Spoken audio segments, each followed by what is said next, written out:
and bitter. Some people like it like that. Straight ahead, rich, undiluted. There's another side to an espresso kind of life. Heartburn.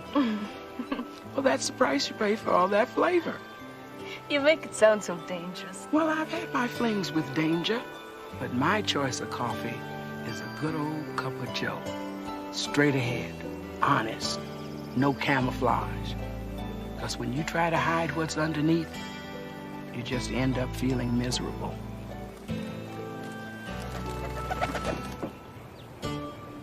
Well, what are you doing here? Monica, you're gonna meet a woman now who doesn't know how to deal with a plain cup of Joe. So she keeps covering it up and smoothing away the edges. I found him. You found them? One of them? They seem so happy, Tess. I made it. Look who's here. Happy birthday, baby! Oh, Mom. Any questions?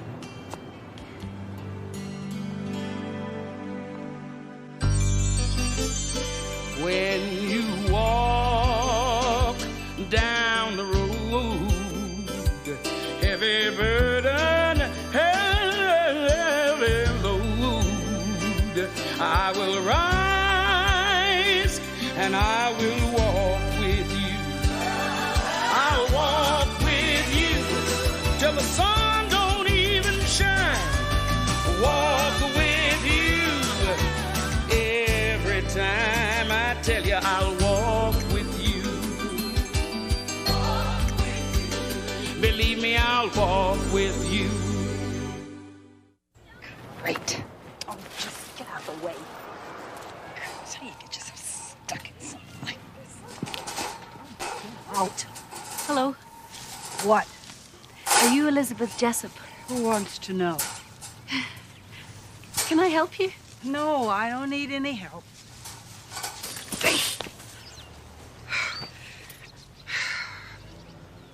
What do you want?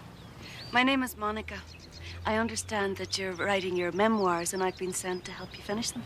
Well, Monica, I have never had a deadline in my entire life that I didn't make.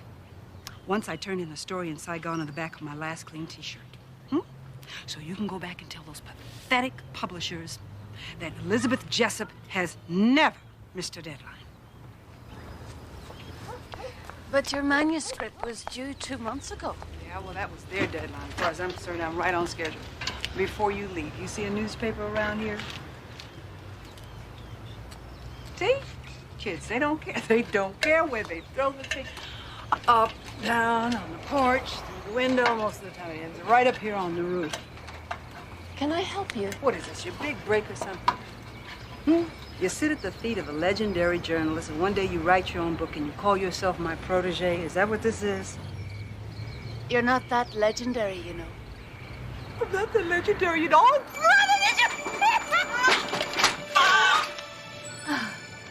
Would you still like me to leave? Or should I stay? Well, this is just a trial run, because I really don't need you, but if I get you a paycheck, I guess you could stick around. Want a drink? Oh, I'd love a cup of non-fat decaf mocha latte with a little nutmeg on the side. Or a cup of Joe. I got iced tea.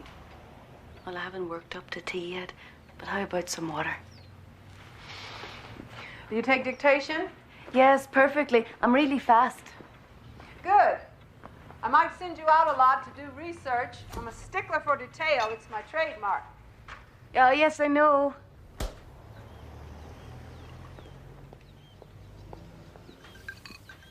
Oh, No, don't answer that. I've been getting a lot of crank calls lately. I can handle it. Hello? This is Monica, Mrs. Jessup's new assistant. Yes, it happened just like that. Certainly. Would you hold on? It's your daughter, and she wants to know what time you want them to come over. Come over for what? Well, it looks like you invited them to dinner.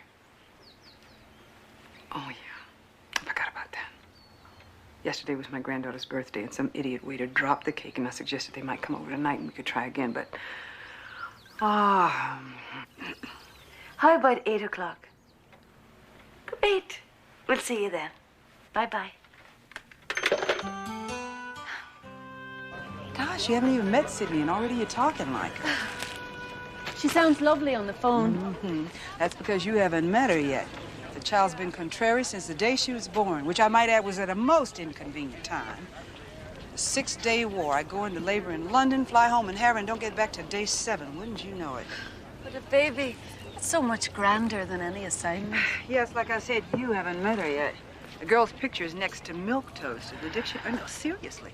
The only thing we have in common is we always choose the wrong man. Hers died on her, and I just wore mine out. Monica? Oh, Monica. Well, this looks beautiful. And where the hell did you find this china? I haven't seen it since Kissinger came to dinner in '75. Man, could he eat. I found it in the back of your china cabinet. Hope you don't mind. And what's this? Our conversation in the car today. Get out. So, there I am standing on the Great Wall of China, freezing my blooming bottom off. My blooming bottom? Well, I did a wee bit of editing.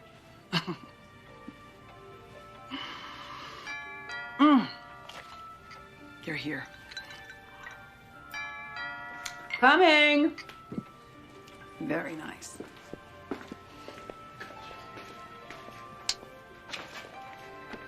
Hi, Mom. Sydney. Oh, there she is, my girl. Oh, hi, sweetie.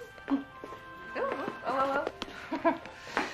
She loves that music box. Oh, you must be Monica. Hello, Sydney. Hi. Monica's my new assistant. I've just hired her, and I have begged her to stay for dinner. Oh, good. The house looks so together. I was inspired. Anybody want a drink? Something smells good. Mom hasn't cooked a real meal in years.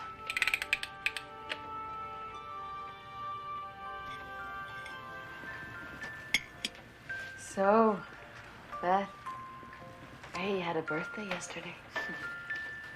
You know, 7 is a very important age. I know. I get to learn how to read. Wow. Your mother must be very proud of you. Oh, I am. She's my very special girl. Anyone else want some iced tea? I want some, Oh, dear, you're too young for iced tea. but I'm 7 now. I know. That's what I mean. Now, where was I? Oh, yes. Paris. God, I love Paris. One day I'm going to take you, Bethy, and we'll stroll the Champs-Élysées together and eat croque monsieur at midnight on the banks of the Seine. Mommy, have you ever been to Paris with Grandma? No, I haven't, honey. Your mother wasn't interested in Paris, dear. Travel makes her anxious. It wasn't the traveling. No? No.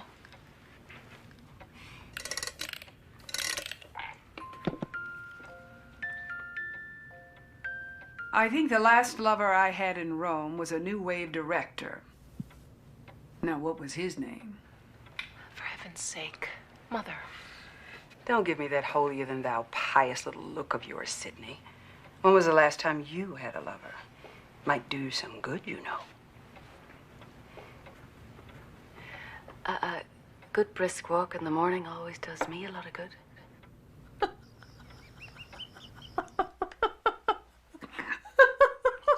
That's enough. Iced tea, Mother.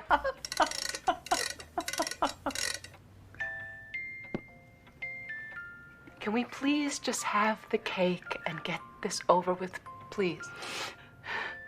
What cake? I'll get it.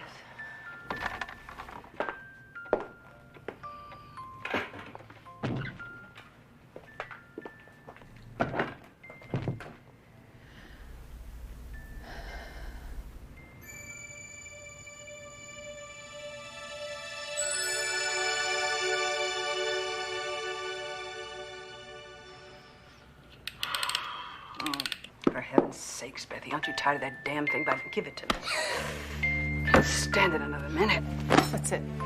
That's it. Come on, Bethy, we're gonna go home. Oh, don't go. Here, have some birthday cake. No, I'm sorry, Monica. This party is over. We'll be back tomorrow. Can you save us some? Thank you. She wants some cake, Sydney. What she wants is a sober grandmother. Come on,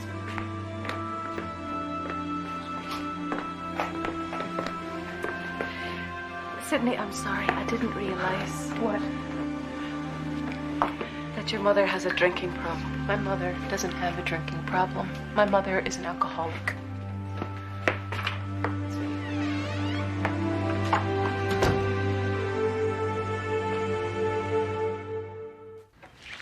A little harder.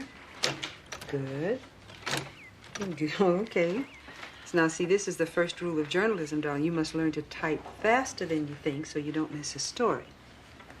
I think pretty fast, Grandma. Yes, you certainly do. And you're going to make a wonderful reporter. I didn't come here to clean out your files, Mother. Can you just give me a general vicinity where I can find this? Sydney, why do you need your birth certificate? Because I got promoted and the bank is running a new security check system. Okay, Sydney's birth certificate. Check the file under M for Middle East.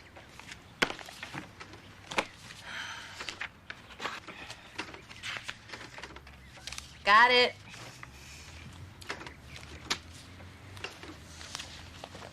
Wow, look at this. Dear Liz, from Moshe Dayan. She was quite a woman. She still is.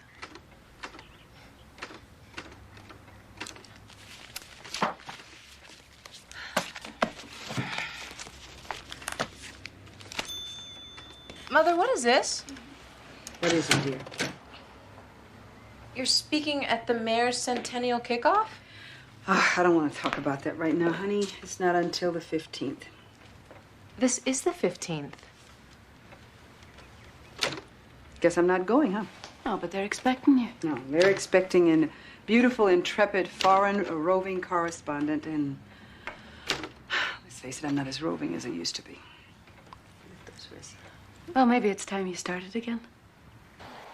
And so, on this, the 100th anniversary of our city, it is only fitting that the best of the best be placed in our time capsule to represent us for eternity. Which leads me to Elizabeth Jessup. Elizabeth's distinguished career as a journalist of international reputation is second to none, and her awards are too numerous to mention. Oh, go on. But they include the Foreign Press Medal and, of course, the Pulitzer Prize. Yes. She has been courageous in the face of war and disaster, and even politics. She has brought honor to herself and credit to her hometown. Ladies and gentlemen, Elizabeth Jessup.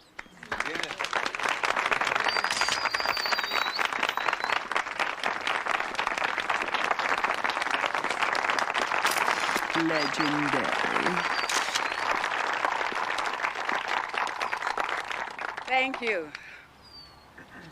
I can't tell you what a thrill it is to be here with you today. The reason I can't tell you is because I forgot to write my speech. But I am touched that you're including me in your time capsule. Or my writings, rather. I can't imagine I'd be comfortable inside that thing. But it would be a great honor to be interred with, what'd you say is in there, Mayor? A pound of wheat, a picture of our new library. Boy, that ought to set their hair on fire in 2094. How about a nude picture of me instead? All of us, right now. That would do it, wouldn't it? Woo! Those guys 100 years ago sure knew how to make history, they'll say. That reminds me, I saw the mayor naked once. Dived right into a pool at the country club and his shorts fell off. Talk about a news flash. Mom, that's enough. struggled against significant obstacles of the times. I'm sorry.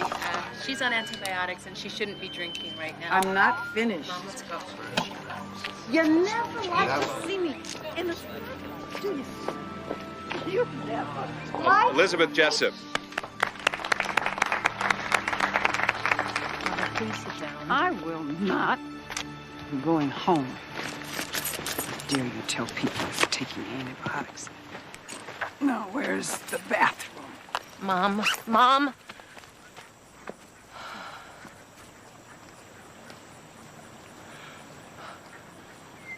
Do you have any idea what it's like to watch your own mother self-destruct?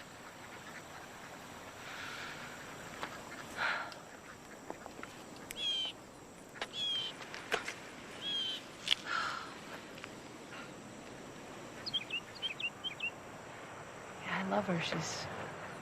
She's my mother, but I've given up. No, you must never give up, Sidney. You know what the really hard thing is that I know what I need to do. And I know what it's gonna take.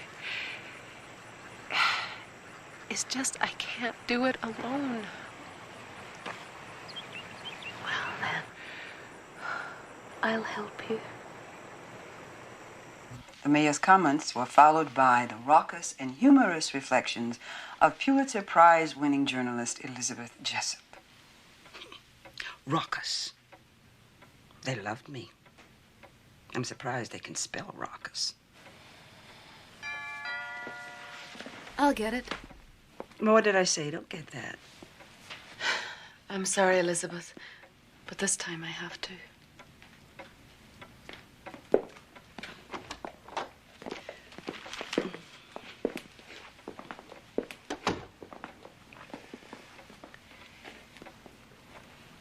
Is something wrong? Mom, we're here today because we love you. Good. Same here. Now, I have work to do, you know? Mom, we're concerned about you and your drinking.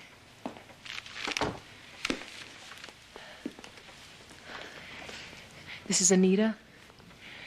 She's a counselor at the New Hope Center.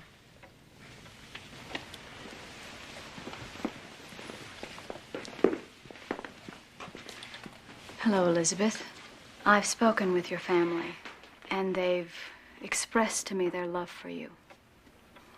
They also feel that your drinking is getting in the way of your relationship with them.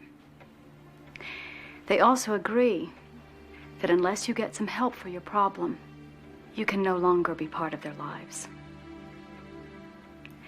They've written you letters about their feelings and how your drinking has affected them. I drew mine with pictures. Elizabeth, after you hear their letters, Sidney and I have arranged to take you to the New Hope Center for our rehab program.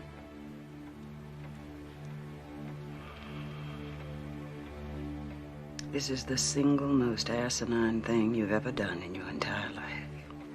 Mom, we want to help you. Help me my ass. You're trying to control me, and I won't have it. Do you hear? I won't. And what I do in the privacy of my own home is none of your business. That's just the point, Elizabeth. It has become And to their try to use business. my granddaughter to get back at me for a problem that you have had with me ever since you could talk is reprehensible. Mom, your drinking is hurting her too. Get out of my house. You realize, Elizabeth, your family will not have any contact with you until you're ready to make I the said get out of my house! Elizabeth, please, Get out! All of you! Get out! And don't you ever come back! You two, get out! Get out.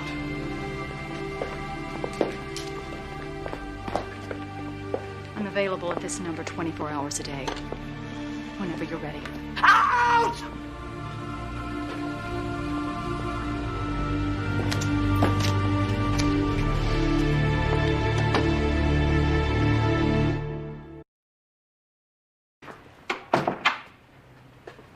Hello?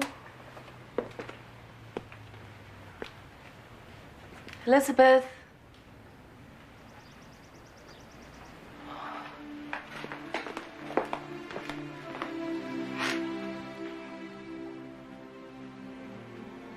Oh, Elizabeth.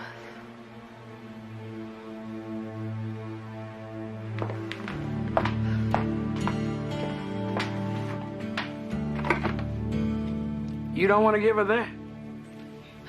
Tess, am I glad to see you? It didn't go at all well yesterday. Why do you think I'm here? You got some tomato juice? I don't think so. Oh, never mind. I'll make it myself. Lots of iced tea, though. Why didn't you tell me from the start? Well, when you met Elizabeth, you made friends with a very strong and talented and interesting woman. If you had known then what you know today, you might have just seen the alcoholic and not the woman. And that's who we love, and that's who we want to help. But she doesn't want any help. Then it's up to you to help her want it. Oh, this could take years. You got somewhere to go? Tess, it's awful watching her destroy herself like this. Well, think how it looks to her. She's back. Little Mary Sunshine. She talks to herself just like me. This is not comforting. I think I'm going to leave the two of you alone. Well, if you insist on being here, I could use a Bloody Mary with some zip in it right now. Well, here's one. I'm afraid it's a bit zipless, though. Phew.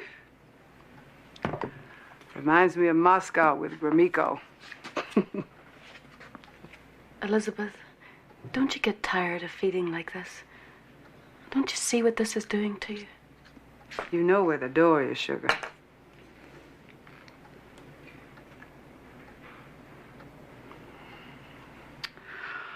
All right. I'm sorry about yesterday. And I can understand if you're worried, but Sidney always overreacts. I have learned how to drink. I had to. Wasn't easy being a woman in my business, and it still isn't, but when I was starting out, it was really a boys' club. And if you wanted in, you drank. Only trouble is I've had a couple of bad years, so I'm home a lot now, and okay, maybe I drink a little more. Sidney sees that and jumps to conclusions. Don't worry about it. It took a lot of courage for Sidney to do what she did yesterday. Yeah, well, I am who I am, and she still doesn't get that. I wish you could have seen her face when they introduced you the other day. She's so proud of you. Sure has a funny way of showing it. She's showing you that she loves you enough to fight for you. Well, did you come here to work or to gab? Got a lot of stuff for you to look through.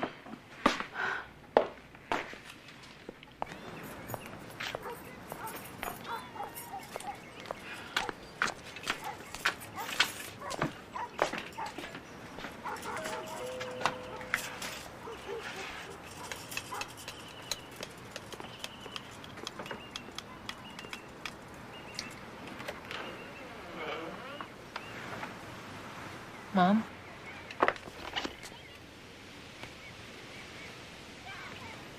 So I can't come in now? Mom, I'm just trying to help you. Then how about showing a little kindness and letting me in? I can't. I can't put up with what you're doing. All I'm doing is trying to give my granddaughter a birthday And she gift. can't accept it. Well, why don't we ask her? Mother, not until you get some help, some professional help. We can't have anything to do with you. I'm sorry. Sorry. You're not sorry. You're jealous. This is just the stunt your father would have pulled.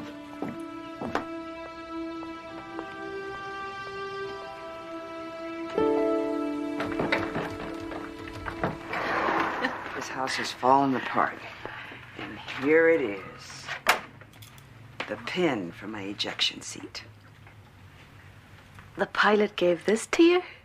Honey, we lost 2 wheels in ground fire. There was no way I was going to try to land that thing.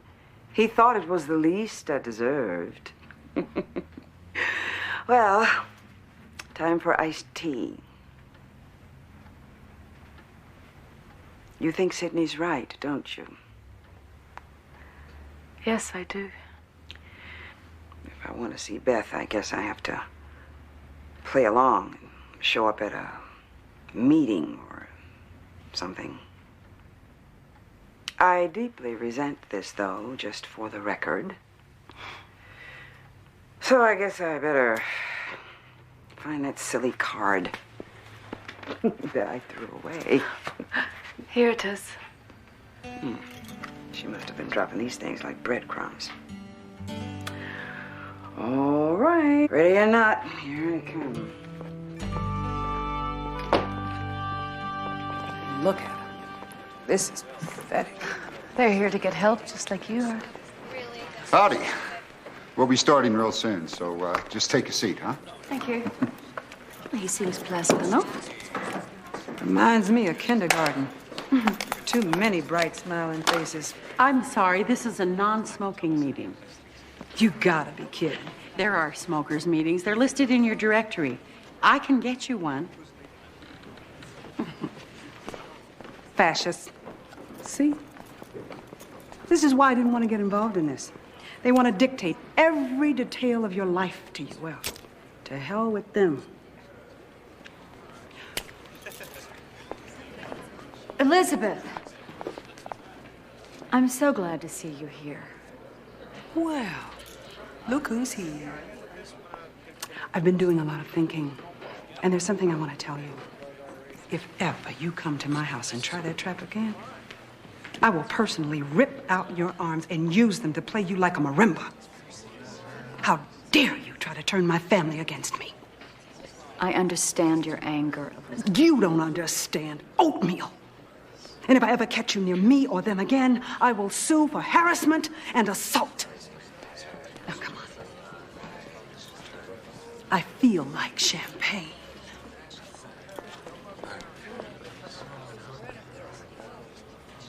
Well, are you coming? I'm sorry, Elizabeth. Well, guess this means you're fired. I guess it does. She wishes the mayor, who recently said he believes that...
You've got a little smoke inhalation. It isn't really serious, but I'd recommend it. I'm not interested in your recommendation. I want out of this place right now. I'll spend another minute here. Ms. Jessup, you probably shouldn't leave in this condition. Oh, honey. I have had some conditions, and believe me, this is not one of them. Now, I don't know how I got in here, but I can tell you how I'm going to leave through that door right now. Look, let me keep you here overnight just for observation. Take a good look. Mrs. Clark, excuse me. I'll leave you with her. I'll see you upstairs. Sydney, take me home. I should have known you'd be drunk. Sydney, please. I don't need a lecture right now. It was very, very nice of you to come. Thank you. Now just take me home. I can't believe this. You have no idea, do you? Don't take that tone with me. Don't you know what happened? Well, it could have been the radiator. It could have been the furnace. It could have been... they never got the thing right. I don't know. You don't know because you were drunk. A neighbor saw somebody carry Beth out just in time, and it wasn't you. You were passed out on the lawn. You left my baby to die. Bethy was there. She's unconscious. She took in a lot of smoke. She's not responding to sound or anything. Sydney. No. You leave us alone.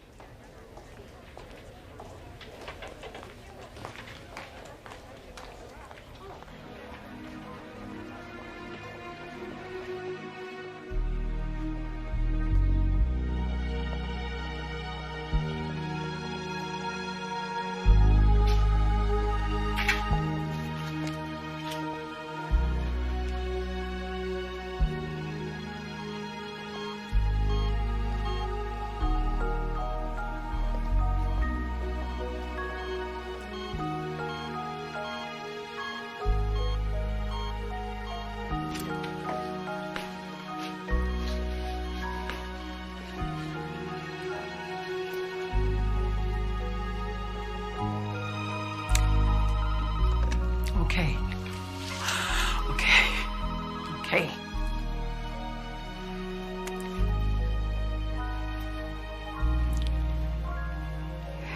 If you can hear me, this is Elizabeth.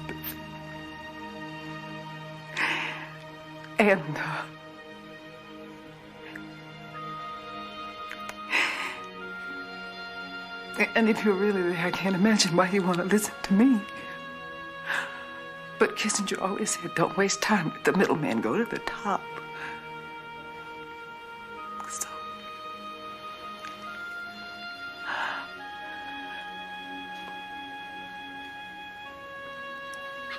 I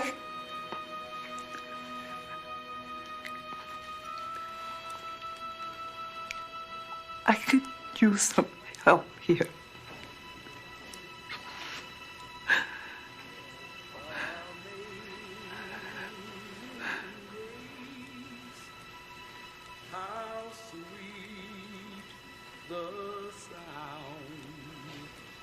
That saved a soul like me.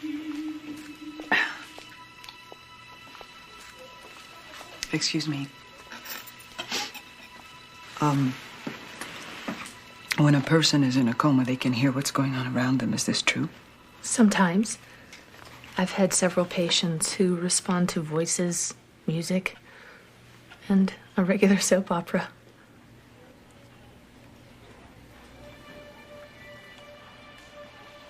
Thank you.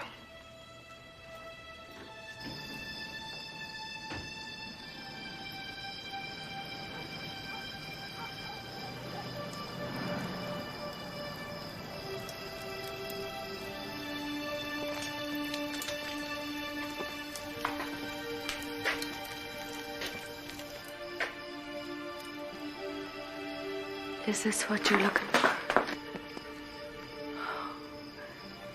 Don't be afraid, Elizabeth. I'm an angel.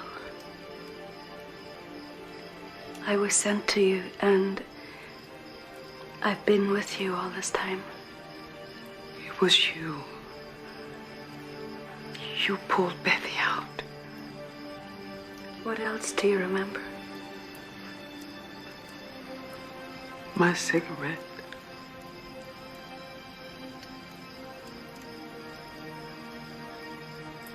I started it. Yes, you did. God. Oh, my God. What have I done?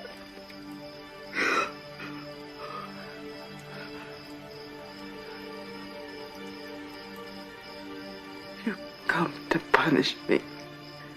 No. Oh. God loves you.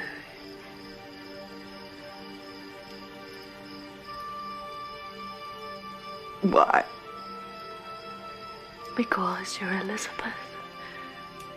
Not Elizabeth, the journalist or the prize winner or the alcoholic. But because you're you. God loves you. Elizabeth, this is not who you were created to be. You spent your whole life running and running, trying to catch up with something that was never there for you. But all you've done is go farther and farther away from that precious love that is always there for you.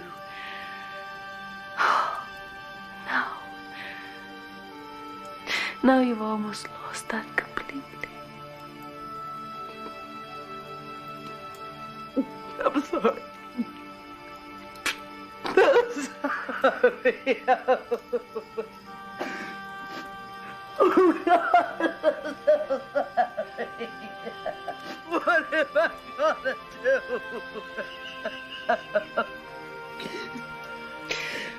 You just did it.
Nurse! Nurse! And it's really made a difference, and I just want to say thanks. So, thank you. Thank you, David.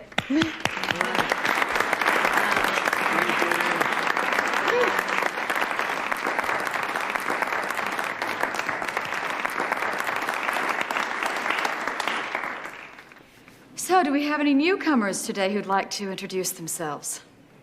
If you would just say your first name and anything about yourself that you feel comfortable sharing. Yes. My name's Barry. Hi, Barry. Hi. Actually, this is my second time, but I didn't say anything before. I'm just back. That's all. That's all I can do right now. Thank you, Barry. Anyone else? Well, I think we have some birthdays to celebrate today. So who wants to go first?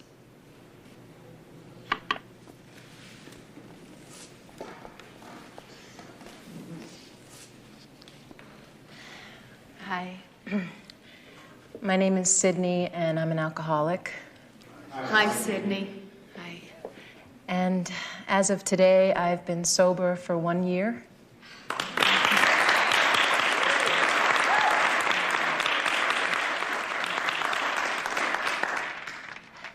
I used to say that I was an alcoholic because my mother didn't love me.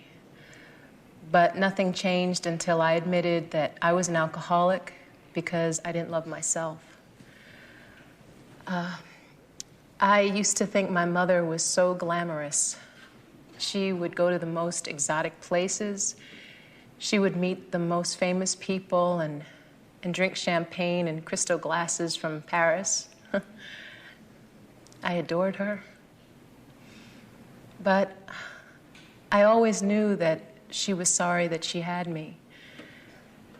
I guess I cramped her style. So I tried to make her happy that I was born. I drew her pictures. I sent her letters on the road.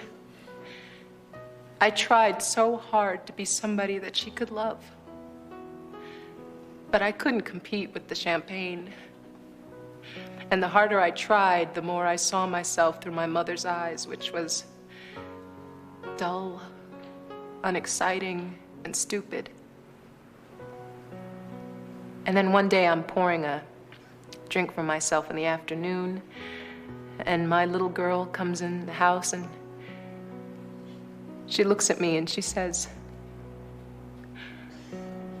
"Mommy, I'm so glad that you were born." And finally, for the first time in my life, so was I.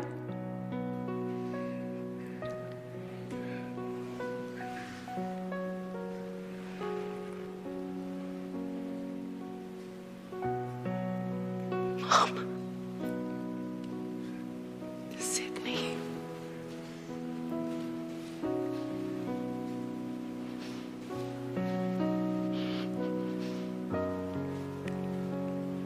I'm so sorry.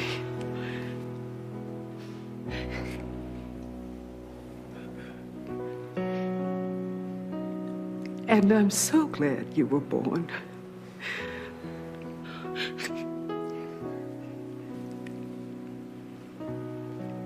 Happy birthday.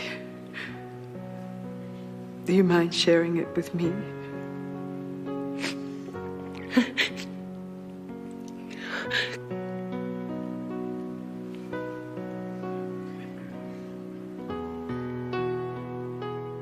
Hello.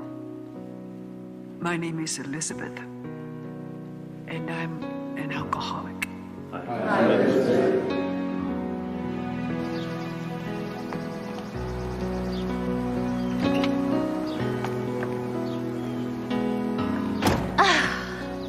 Any marimba playing going on in there? Beautiful music, Tess. Beautiful music. That's gonna be some kind of interesting book of memoirs she's gonna write. Aye, it'll be worth waiting for. It always is, baby. It always is.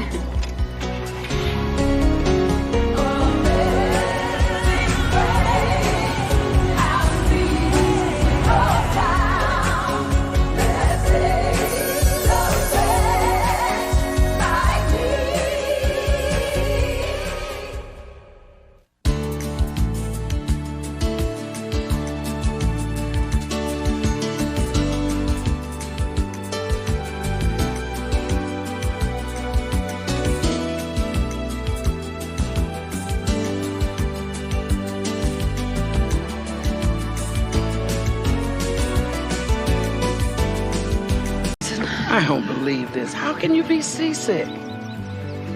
You mean to tell me all that time you spent on search and rescue, you never spent any time at sea? Well, how did you swing there? I'm afraid of the water. Say that again. I never had to work near lakes and oceans. I always asked to be excused from those, and I was. Bad memories of the flood, I guess. This is ridiculous. What is the first thing an angel says? Fear not. Be not afraid. Except for large bodies of water. Is that what you tell people? I know there's nothing to be afraid of. I know it doesn't make any sense. Well, actually, it makes good sense now. The thing you're terrified of is something she loves. Who? Your next assignment, Angela Evans. She's fighting a terrible fear. The kind that comes in the night and whispers in your ear till dawn and then sends you running to the sea just to get the voices to quit for a little while. But Angela's voices won't quit, not until her own voice drowns them out. And it's your job to help her speak up. Because if she doesn't, this will be the worst mistake of her life and her last.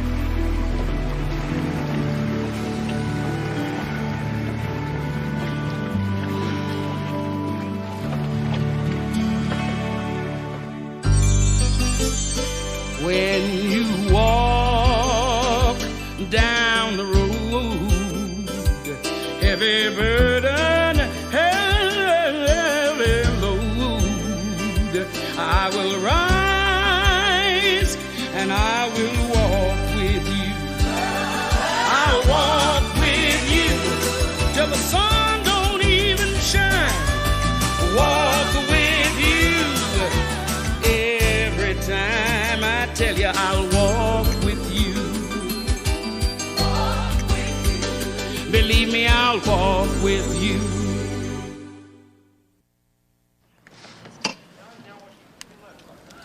As a young man growing up in this beautiful state, there were unpolluted rivers where I could fish, safe streets where I could walk, quality schools where I could lay a foundation for a real future for myself and my family.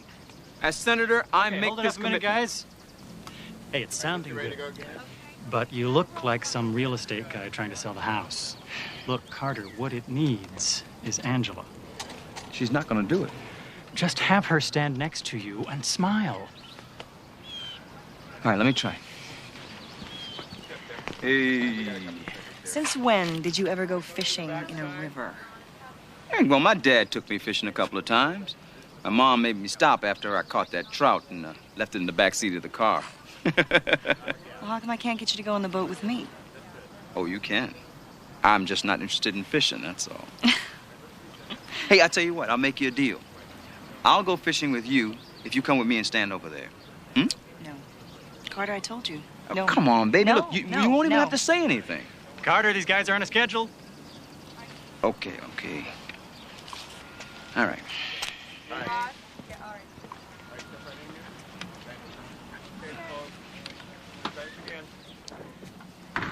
When I was a young man growing up in this beautiful state, there were unpolluted rivers where I could fish. Hi. Safe streets where Hi. I could walk. Quality schools. some help where I there? could lay a foundation for You a our new neighbor? real Brand new. myself. Welcome, Monica. Angela Evans. Oh, Evans as in senator. Well, as in Evans, the almost senator, we hope. This house has been empty for months. When did you move in? Last night. Oh, gosh, I've been so busy I didn't even notice. I would have helped or something. Well, you still can. So I was thinking of planting a garden, but I was wondering what the weather is like this time of year. Oh, well, it's kind of dry. There's not a lot of rain, you know. It's just kind of bad for gardens, but it's good for fishing. Ah, so you're a fisherman? Well, no, I just kind of like to sit in the boat and think, you know. I like the way the water makes the boat rock, you know. Back and forth and back and forth. It's the most peaceful feeling I know. I go out almost every afternoon. Would you like to join me sometime, maybe? Sounds lovely. How do you have time to fish if you're running for senator? Oh, that's not me. That's that's my husband. Yeah, one politician in the family is enough, believe me. Yeah, I write funding grants for children's programs in the city, and I volunteer at a center for disadvantaged preschoolers.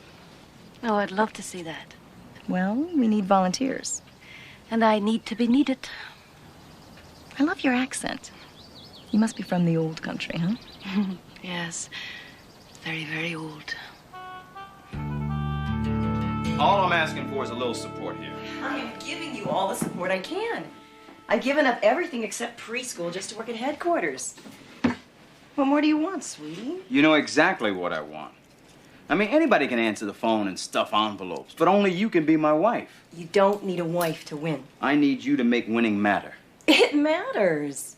Yeah, I really don't understand. I mean, if it were you and the situation were reversed, I'd be standing right there by your side.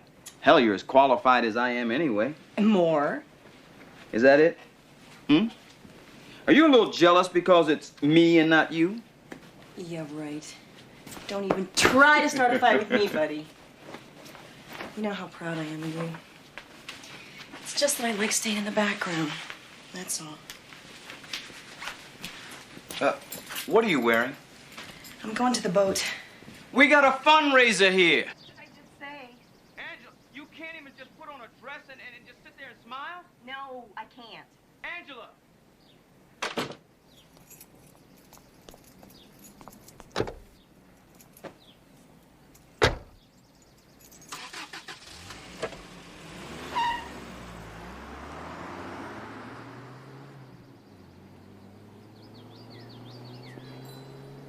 I love what you've done with the place. She's going to the lake. I heard her. What about you? Why couldn't she be a hiker or an aerobics freak or something? So then I thought about sending her a card. You know, happy birthday, love, your dad. But then I thought, well, maybe she'd take offense, you know? Is that enough for the first time? I mean, I want to start slow, not scare her off. You know, Lundy, after all these years, she doesn't want to hear what some greeting card writer thinks. She wants to hear what you think. Why don't you write her a letter? I haven't seen her since she was 3. I don't know what she likes or what she thinks. Why don't I just put some money in the card? Lundy, you coward. I'll tell you what. You write her a letter, and if you want me to read it first, I will. Okay? On the house.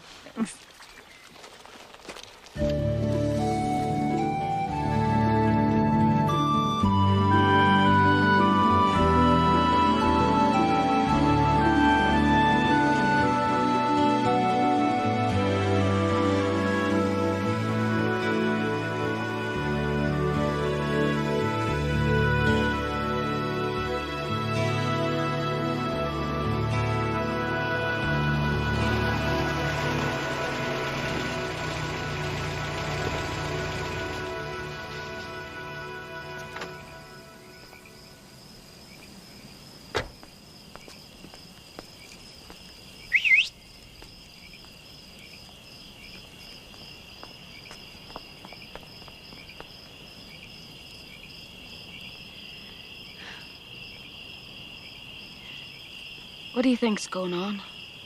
People only carry on in the dark when they don't want you to see what they're doing. Do you think they're having an affair?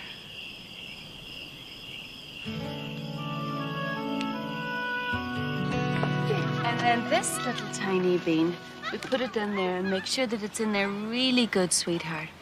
This little bean sleeps in the ground for a long, long time, and then it grows into a big, big, beautiful plant. What kind of plant? Well, a bean plant, silly. I hate beans. You hate beans? How could you hate beans? Well, you wouldn't hate them if you knew them. Maybe we could give your bean a name. How could you hate a bean called Oscar? Hi, Oscar.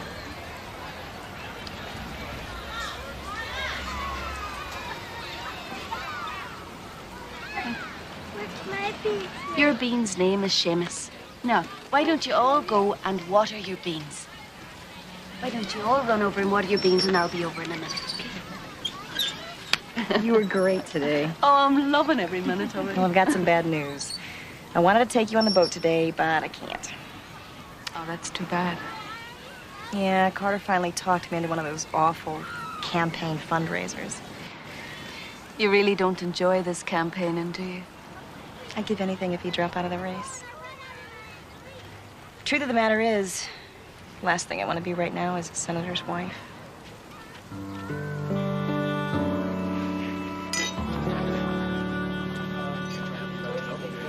Anyway, I think I'm a little out of my element here, don't you? I need an escort. What you need is straps. That's what you need. Where's your faith, my friend? Just don't make any sudden moves, Monica. Oh, the angel of death is a prude. My, I'm learning a lot in this new job.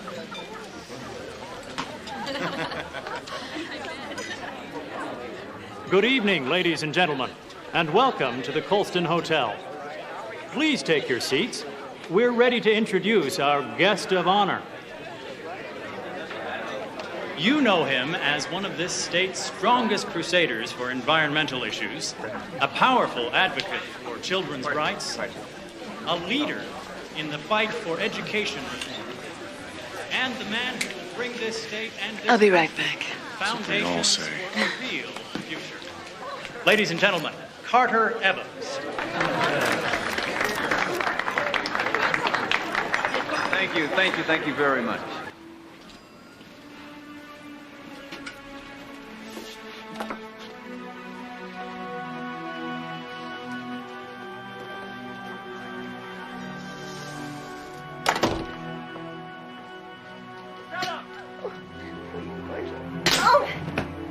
Show up anytime I want to.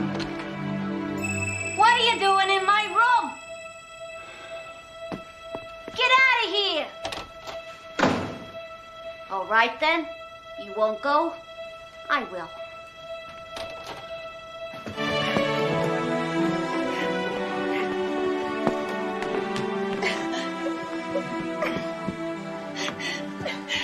Monica, what are you doing here?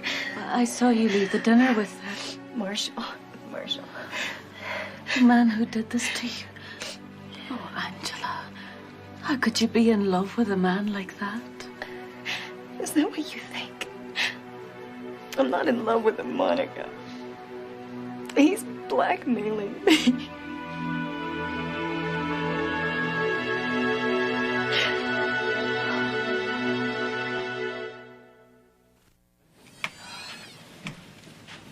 Guess I finally got what I deserved, huh?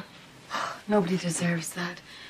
Listen, let me get some help. No, please, Monica, don't tell anybody about this. Well, all right, I won't tell anyone, but, you know, you can talk to me. I don't want to get you involved. Let me be your friend, Angela. Whatever it is, you can trust me. Funny, but I think that I can. When I was growing up, my father was a fry cook. We had nothing. I thought I was nothing. But he made me study really hard. So I got a scholarship to college. But I wasn't enough, and I thought I was going to have to drop out. Until I met Marshall. Were you in love with him? He pressed all the right buttons, you know. Money, class, self-esteem. He had it, I didn't. He could lift me up or take me all the way down with just a look. Then he started taking me to these parties. These pretty wild parties. And he started to introduce me to these other men. And I don't know how it happened, but all of a sudden I was sleeping with these men, and they were leaving money. Oh, Angela. Marshall summed it all up with this easy philosophy about how I was using them as much as they were using me. And I guess I just went dead inside. And I told myself that it didn't really matter how I got the money. How long did it last? About a year. And then one day I was in a bookstore and I recognized one of the men that I'd spent the night with. And he was just staring at me. And then I realized that he wasn't seeing Angela. He was wondering what a whore was doing buying a book. So I disappeared after graduation and I moved out of state and I got my law degree at night. And I thought this was all behind me. I never dreamed that Carter would run for senator. But he did. And when he did, there was publicity. And then there was Marshall again. And now he's blackmailing you. So far, Carter hasn't noticed the drain on the finances. But Monica, if this ever got out, it would ruin him. It would ruin his whole campaign. Oh, wait a minute. Forget about the campaign. What's at jeopardy here is your marriage. The worst thing Carter could lose is you, Angela.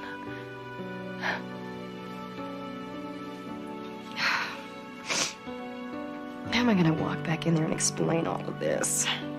Oh, you get a mirror or something? You don't need a mirror. Bad, huh? Let me see what I can do.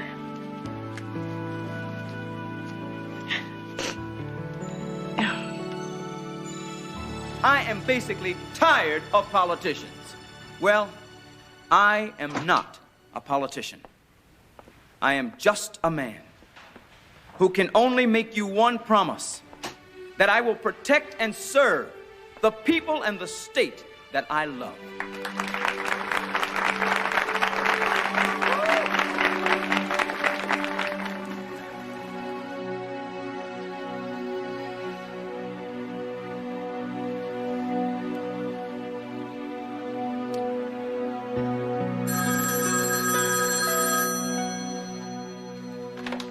Carter Evans. Sorry to call so early. No, it's okay. I need to speak with Mrs. Evans. Yeah, sure, just one moment. It's for you. Hello? We're not finished yet, Angela. Yes. Thank you. I will. You bet you will.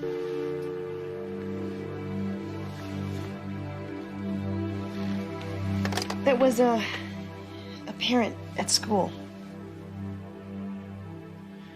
Angela, there's a press tour at the Children's Hospital, and, well, I think you would fit in perfect. Why don't you... Please, Carter, don't make me do this again. I don't fit in. Angela, when are we going to talk about this? We are talking about it, and I'm not going to go. I'm going to the boat. Alone? Yes, alone.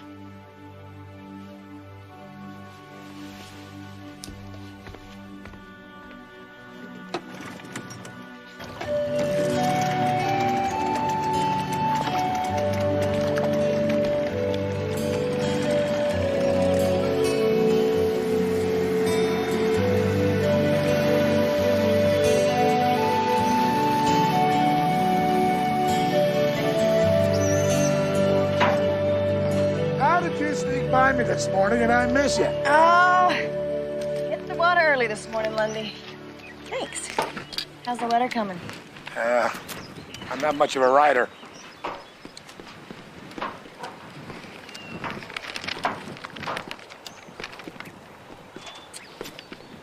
Be honest. This is beautiful, Lundy. If I were your daughter and I got a letter like this, I would definitely want to meet you. So you think I should mail it? Mail it. Well, that's the problem. If I put my return address on it, she may tear it up before she even reads it. And if I don't, how will I know if it ever got there? Deliver it yourself? I can't do that. She lives in Idaho.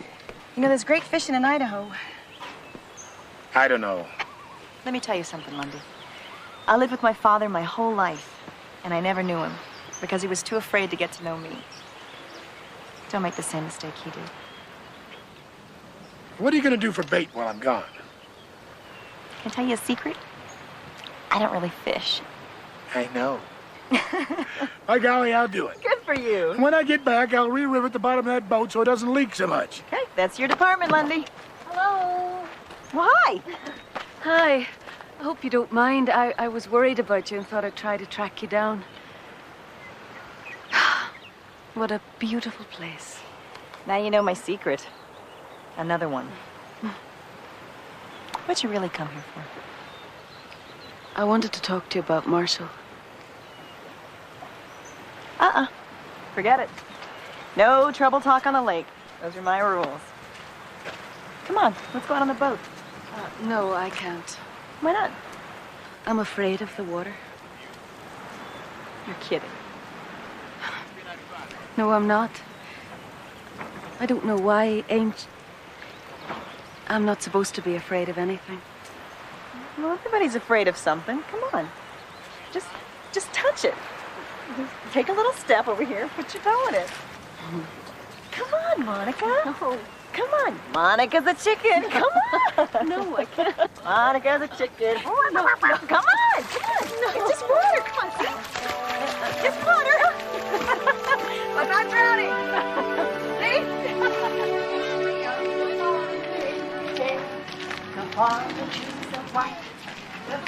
Mrs. Evans, when is it going to grow? We have to be patient, sweetheart. Give it some time. Will it grow before you leave? What do you mean? I'm not leaving. My daddy says we're going to go to Washington, D.C. and move away. Oh, well, we're not sure about that, Gregory, but if I do, it won't be for a long time. Just let me know, okay? I promise.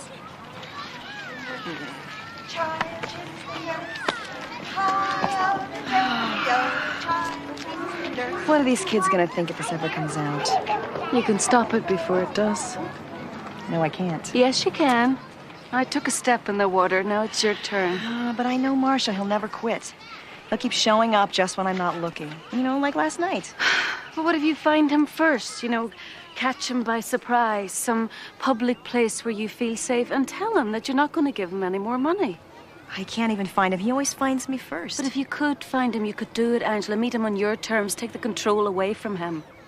He's got the control because he's got the information. But it's your word against his. Believe me, people like that will only go as far as you let them. Okay, I'll do it. But I gotta find him first. Oh, that can be arranged. How? I have friends in very high places.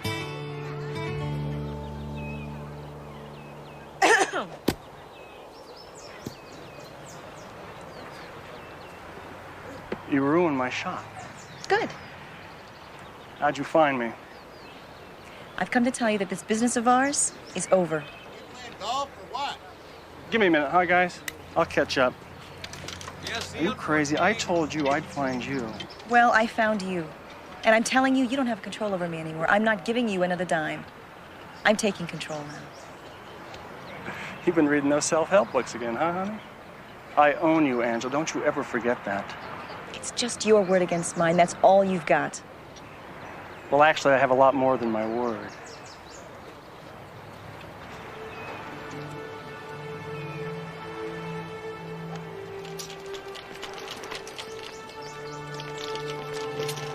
I like to have some insurance for days like this.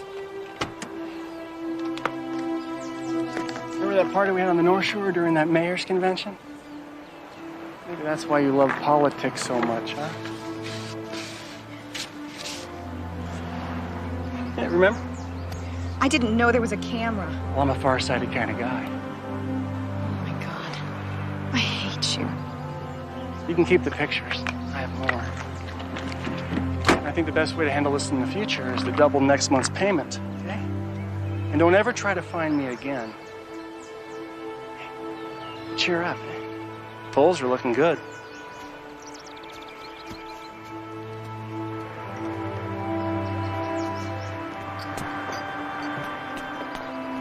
This will never end.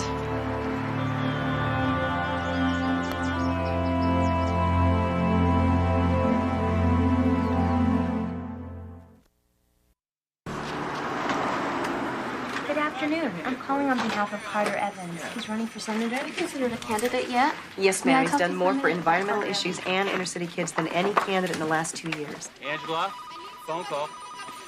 Of course I know what I'm talking about. He's my husband. Great. You won't regret it. Well, to be honest, I'm rather apolitical myself, but I do encourage you to give Carter Evans fair consideration. Yeah, bye. Thanks. Angela Evans. I want the money now, Angela. Yes, I'll meet you at the bank in 10 minutes. I understand.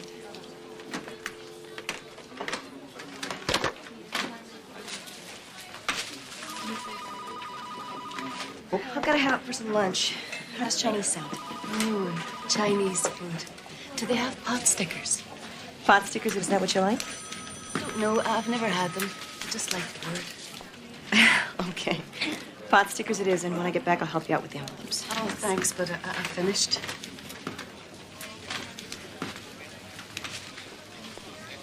did you do that? I'm ambidextrous. Angela, I've got a call from the Children's Hospital. They're expecting you there tomorrow for the press tour. Sully, I told you I've got my own way of helping out, and public appearances is not one of them. Look, Angela, Sully. I gotta tell you, just between you and me, he can't win this thing without you. Now, I know you love him, so why don't you help him? You do love him, don't you? Of course I do. Who's Marshall?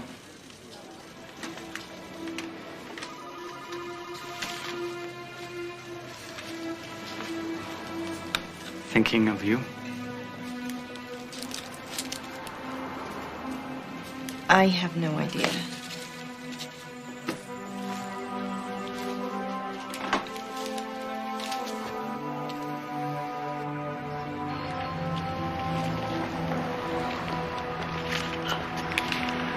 Did you get the flowers?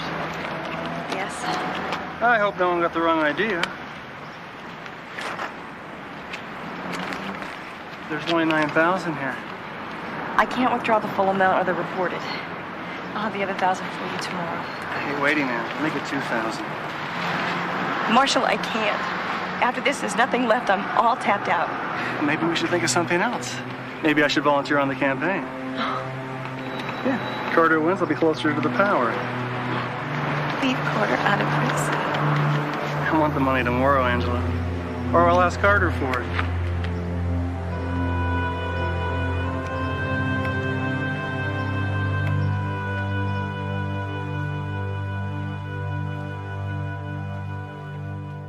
Hey. Hi. So, how was the boat? It was fine. How was the reception? What do you care? I do care, you know that. I don't know what you care about anymore, Angela. Carter, I want to help, just not the way you want me to. You've got to let me find my own way, okay? Yeah. Look, Sully's got to put together a campaign disclosure report. We need a complete rundown of our finances.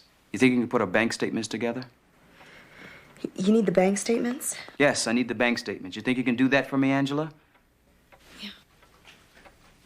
If you do that, I promise. I won't ask you for anything else, okay?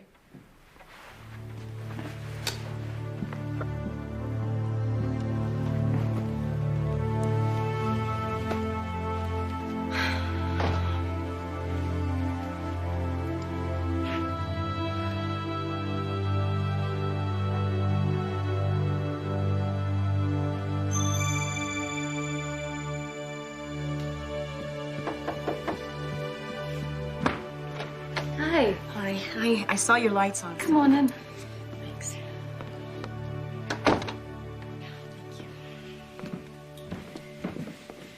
Carter has to release his financial statements.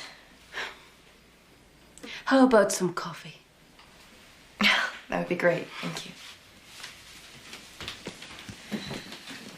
Marshall wants more money.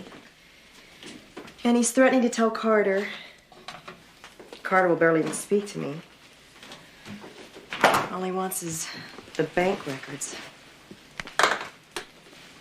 I'm sorry to drag you into this, Monica, but you're the only one I can talk to. That's what I'm here for.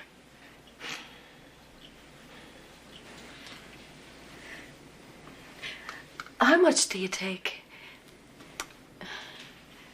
I've never actually made coffee before. Here, let me help you with that. You know, it's funny. You seem to have all this wisdom, but you don't know how to make a cup of coffee. That's the spice of life, I think. Everyone's on a different schedule. Maybe this is the night I'm supposed to learn how to make coffee. And maybe this is the night you're supposed to tell Carter the truth. You know, I've rehearsed that moment 100 times. Sometimes I write it in a letter. Sometimes I say it at the door with my bags already packed. And sometimes I just say it on the phone because I can't bear to see his eyes when he looks at what it is he really married. But no matter how I practice it, It always ends in goodbye.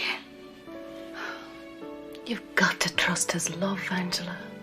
How can I expect him to forgive me when I can't even forgive myself? I was supposed to be this dynamic activist. And now all I do is I sit in my boat and I thank God that another day has passed and my secret is still safe. You can't spend your life sitting in a boat staying safe. That's no life. Listen to you. At least I'm in the boat. You can't even get your feet wet. So I'll see you at preschool in the morning then. If I couldn't teach anymore, would you consider taking my place? That won't happen. I'm glad I met you, Monica. Me too. Good night.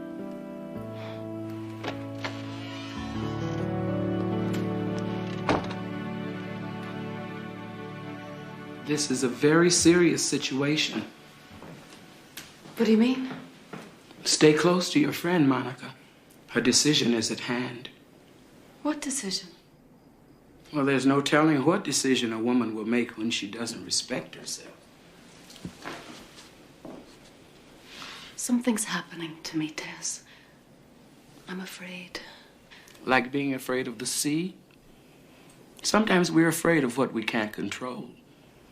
But Angela is going to make her decision to let her secret free or to bury it deeper. I wish I could make that decision for her. That's not what love does. I've never had a friend before. Well, what am I, chopped liver? You know what I mean. The more I get to know about human beings, the more I get to know about myself. Well, while you're learning about human beings, I wish you'd learn to make a good cup of coffee.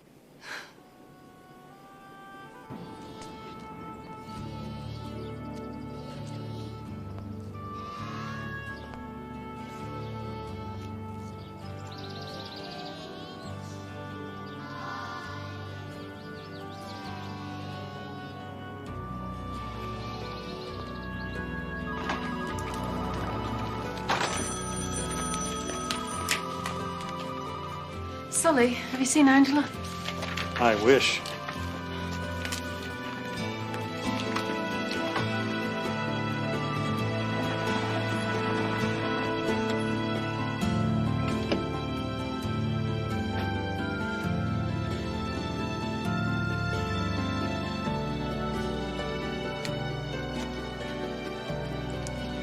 Adam, I'm looking for Angela. Have you seen her? She forgot her life preserver. No, she didn't forget it.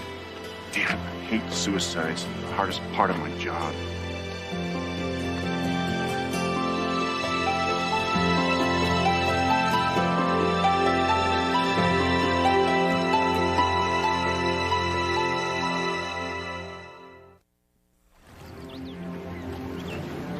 Has she? Not yet. Then there's still time? He can't interfere. Come on, Monica, you know that. It's her decision. Adam, if I could just make her see what she's doing.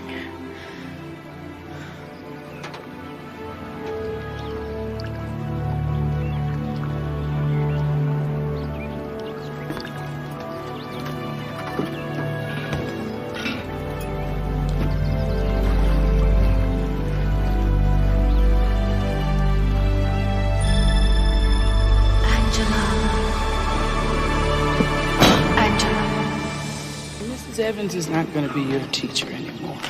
Did she go to Washington, D.C.? No, she went to a place a little farther away. But she was going to help me make this grow.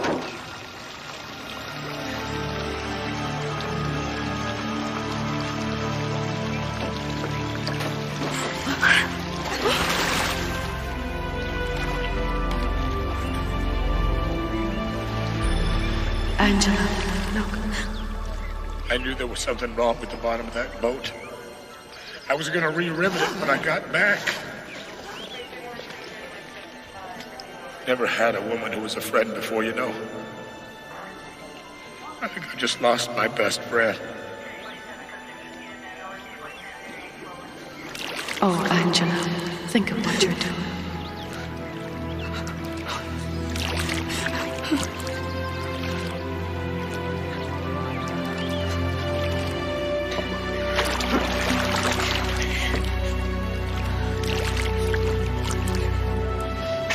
If she changes her mind, you won't have much time. You know, the water's very cold. I know. What about your husband? Evans withdrew from the race last week after his wife's body was found on the shores of Mystery Lake, the victim of an apparent boating accident. A close college friend of Angela Evans suggests that her death was in fact a suicide, a failed effort to cover up the preschool teacher's past as a high-class call girl. It was one of those things, kind of a double life. I tried to get her to come clean. It's always better that way, you know. She was just afraid what her husband might do. She confided to me many times that he had been quite violent.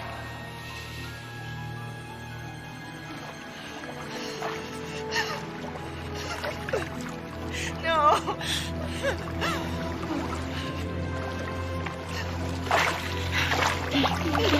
No, God.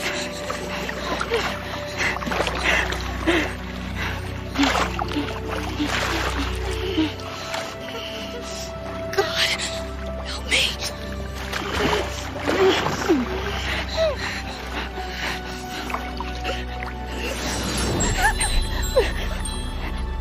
It's all right. Monica. I got you. Don't be afraid, Angela. Hold on.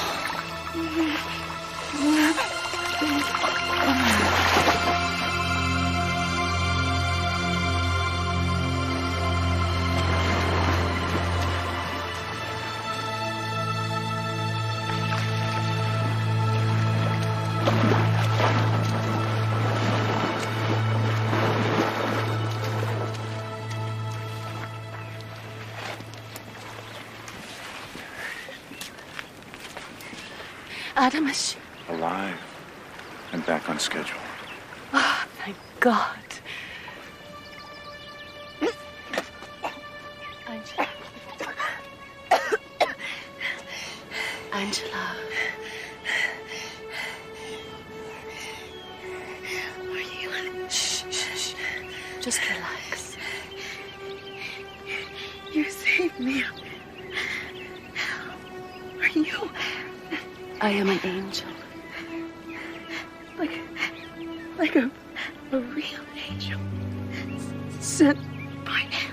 Sent by God, Angela. I knew there was something about you. Something so strong. Something so fearless. Something I always wanted to be. Shh. Look at me. Look at me, Angela. You are strong. You had the courage to make a sacrifice to save someone that you loved. And you taught me a lesson today. That love erases fear.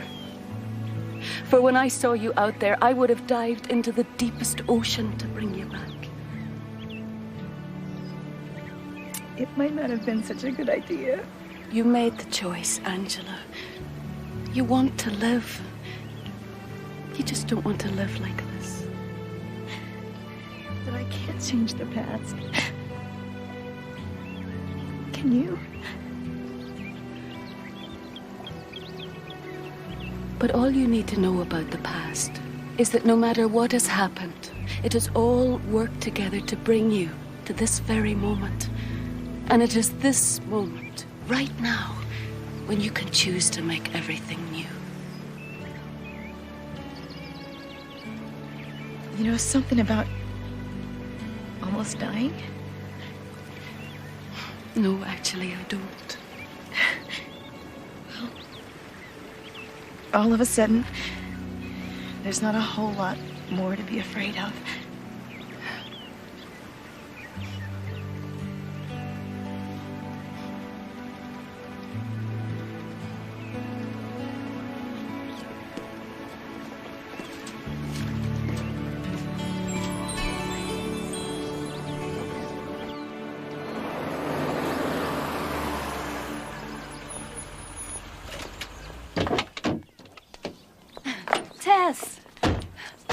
She's the one who substituted today.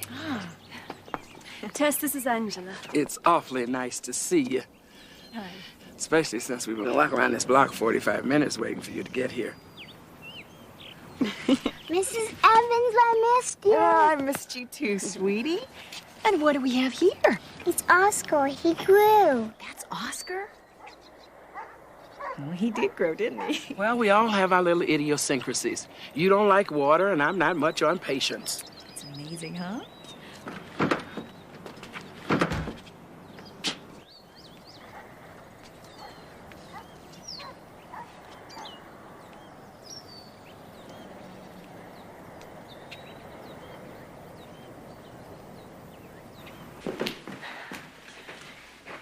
Sit down. I need to talk to you about something. Please?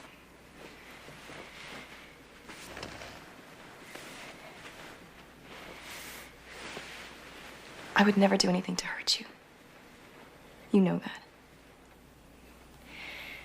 And I've been staying in the shadows because there's something about me that could hurt you if it ever got out. Go on. Carter, do you remember when we first met? Do you remember how long it took me before I could let you make love to me? Do you remember that? Do you remember when I cried when you told me that you loved me? When I finally believed that you loved me? Well, that's because you were the first man. Carter, I put myself through school as a call girl.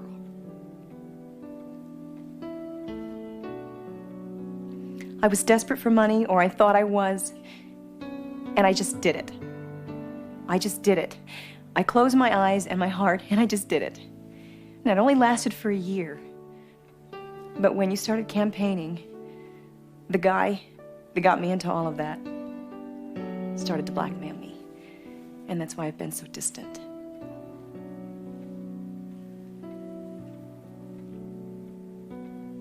I'm sorry.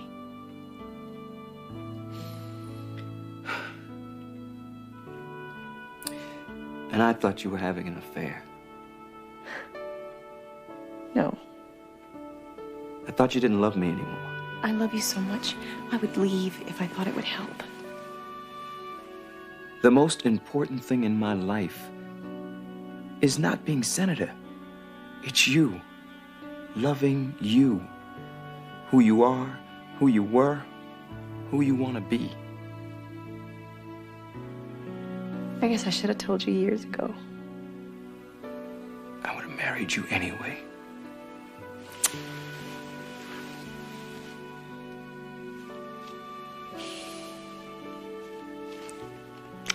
Hey. Tell me about this guy. Oh, he's out of control. I've completely tapped out the savings. And I think if he can't scare you, he'll just go to the press.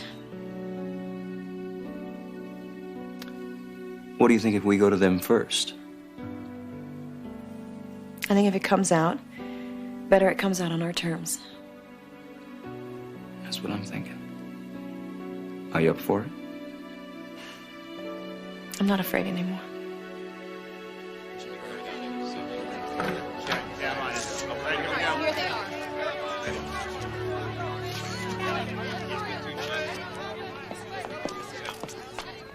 Ladies and gentlemen, thank you all for coming out. I realize it's a little last minute, but I have an announcement to make. As we gear up for the last part of this campaign, there is something my wife and I feel is necessary to share with you.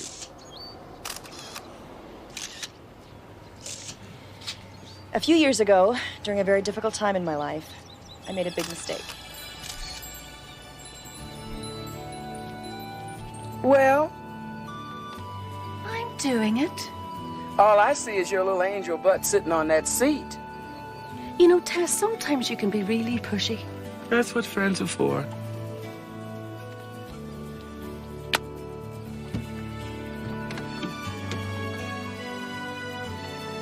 Go.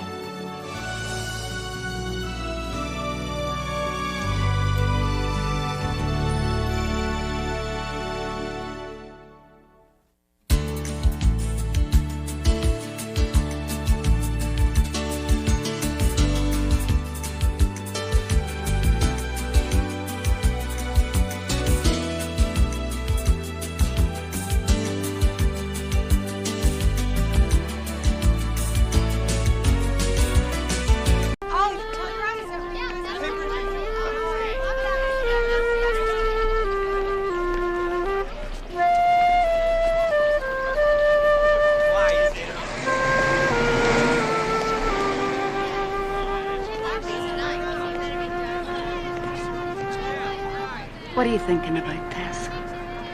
You remember that man who lived around here about 200-300 years ago, got lost in a blizzard? Yes. Yes, I do. I led him to a cave.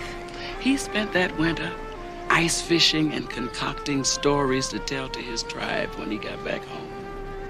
I remember. He told them later that it was the most wonderful season of his life. He said that he had met himself that year. People too busy to meet themselves anymore. Everybody's faxing and modeming and onlining and inputting, downloading and overnighting. You don't like it? Change the channel. Push the button, escape, delete. You know, you can say anything to anybody, anywhere in the world, in seconds. But it still takes as much time as it ever took to know a soul, or mend a broken heart, or give birth to a child. Even in this world of change, some things just don't. And children like her, they get lost in the in-between. What's her name? Cassie.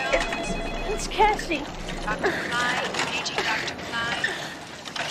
Telephone, please, Dr. Klein. Dr. Karen, surgery, please. I had a bag. Oh, my bag. It's all here, Cassie. It's all right. Don't be afraid. I'll be with you all the time, and before you know it, you'll be holding your beautiful wee baby in your arms. No, I won't.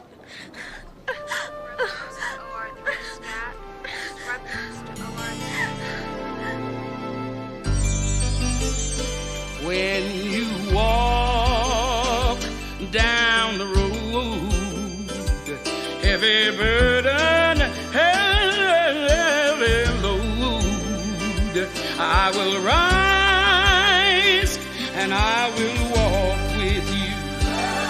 I'll walk with you till the sun don't even shine.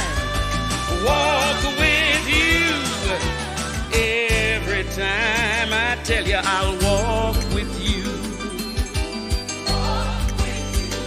Believe me, I'll walk with you.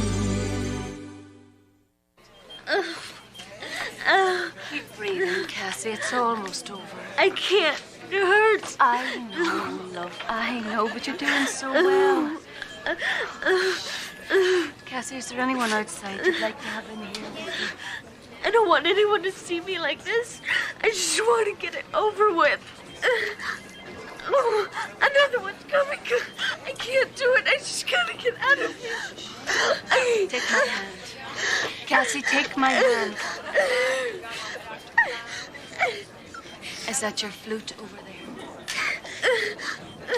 Do you play in the orchestra in school? Cassie, I want you to imagine right now that you're playing a beautiful flute solo. A strong, simple melody. Can you hear it? And now the melody is joined by an oboe and a clarinet and a horn. Listen. Listen. And now the strings take it up, playing faster, driving the tune into a wild symphony. And the percussion arrives, and the whole orchestra crescendos into a powerful wave of sound that the flute is cresting way up on the top of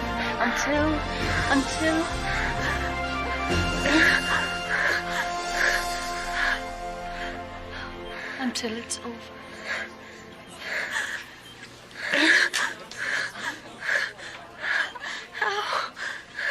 I'm glad you're a classical musician. I don't think we'd get the same effect with heavy metal. Craig's band used to do metal, and then they went punk. Craig? Craig. He's the...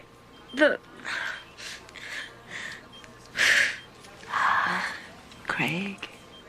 $1 million baby, $1 million baby in the 5 and 10 cent store. I'm telling you, it's happening right now. Can you believe this? As soon as Craig gets in, you tell him to get it over here or I'll kill him.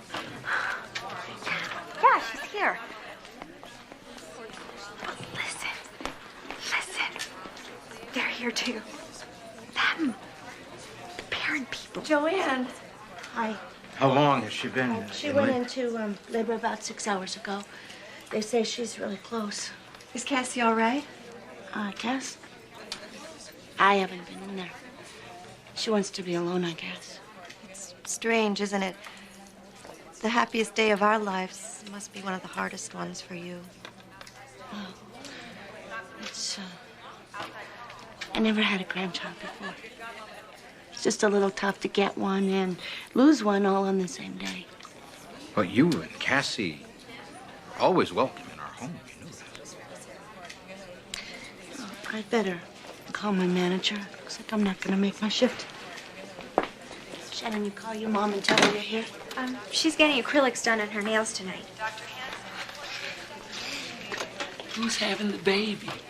Well, we're not calling it having a baby. We're calling it giving birth. Really? Yeah, it's a temporary situation. See, my friend, she's giving birth. They're getting the baby. Actually, I was very instrumental in the whole selection process, you know. Really? Mm-hmm.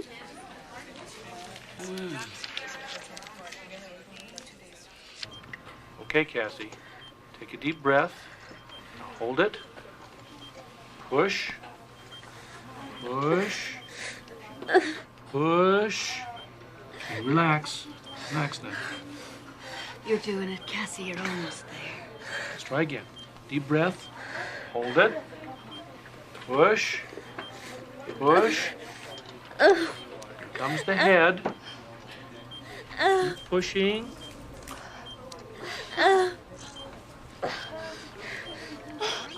It's a girl.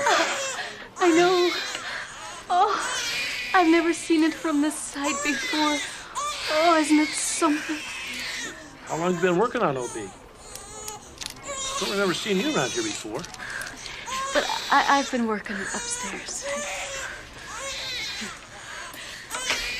Can I please get out of here now? Don't you want to see your baby, Cassie?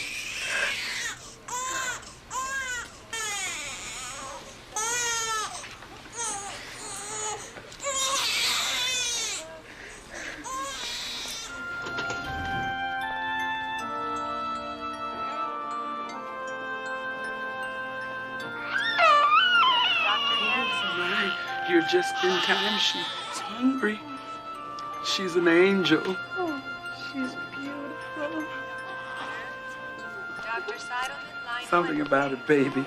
I'll just drop anything to be near where they are.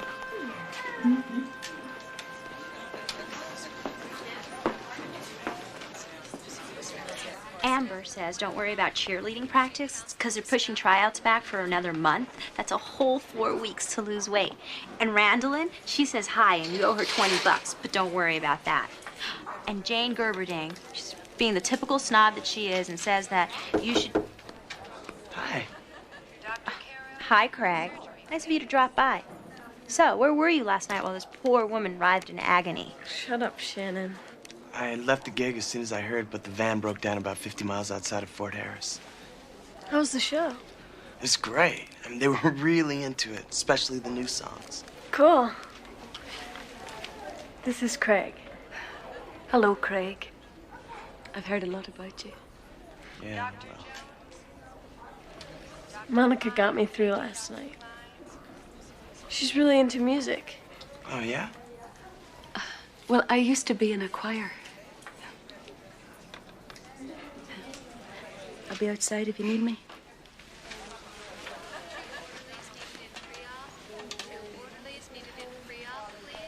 Shannon, you need some privacy. Oh, right. Just remember, privacy got you into this. You okay? Did it hurt? Yeah. But I'm okay now.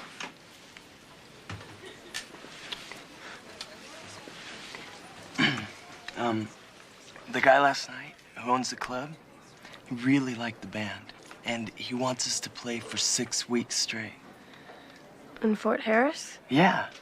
I mean, it's not LA, but this guy owns clubs all over the place. If he likes us, we could be on the road for a year. The only problem is I have to go back tonight. Well, that's wonderful. I'm really proud of you. But you could come and visit or something, on weekends. If you want. I mean, it's a long haul, but when you're ready, after this. I think I saw them. The Feldmans. They were holding her. Can they do that yet? The nurse asked me. I said it was okay. I'm just gonna be theirs anyway. We're doing the right thing. Yeah. I mean, maybe in a year, I get a record deal. You graduate, then... What did she look like? She's awesome. Hi. Miss Peters. I'm glad you're here, Craig. We can take care of this all at once. These are the final release papers. The lawyers filled everything out, so all you have to do is sign twice here.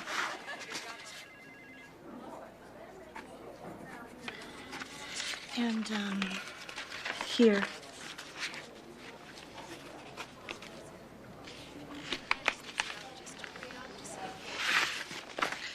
Good. Done.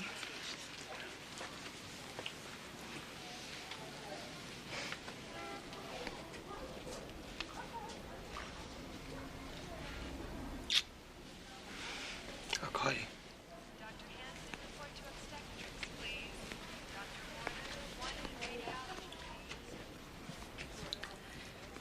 The doctor said you could come home tomorrow. I think the sooner that you get back to school and move on, the better. That's what everybody says. How are you feeling? Mother, I feel awful. I feel like a truck ran over me. When I had you, I cried for a week. Thanks. Oh, honey, that's not what I meant. I meant I understand.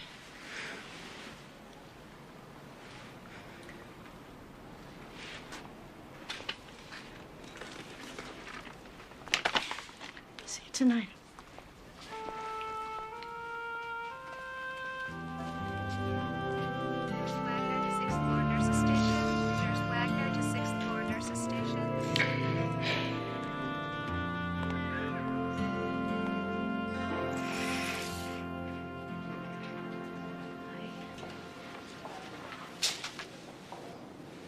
What are you reading? Legal stuff. Give up the baby stuff. That must have been a very difficult decision for you. Not really. I always said that if I got pregnant, this is what I'd do. So when it happened, it was kind of like a fire drills at school, I just knew what to do automatically. Except that a fire drill isn't the same as a fire, huh? I took a nap this afternoon. And when I woke up, my hands were like this. I spent 9 months pretending something wasn't there. Now that it's gone, I think I miss it.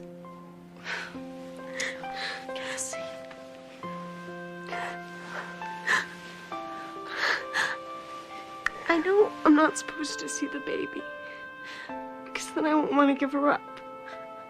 And the baby won't want to go either. But all I can think of is that down that hall, there's a part of me that I may never see again. What's it gonna be like in 20 years if I never saw her? What's it gonna be like if I did? What should I do? Cassie, that's a decision that only you can make. But I believe that if you truly make that decision out of nothing but love, it will be a decision that you can live with.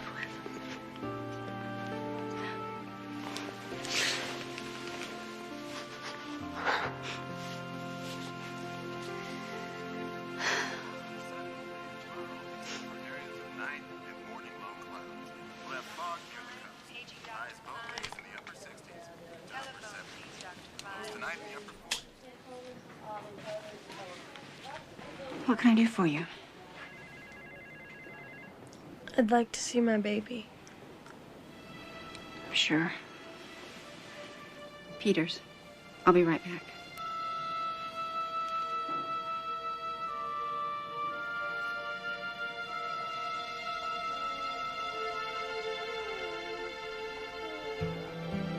You're real.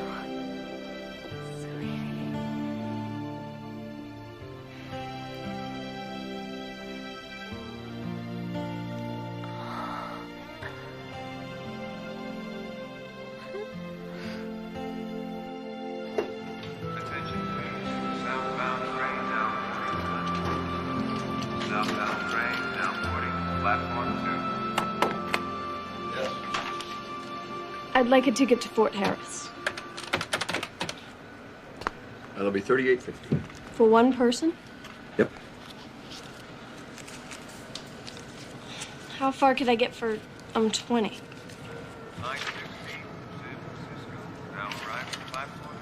Trentfield. Great.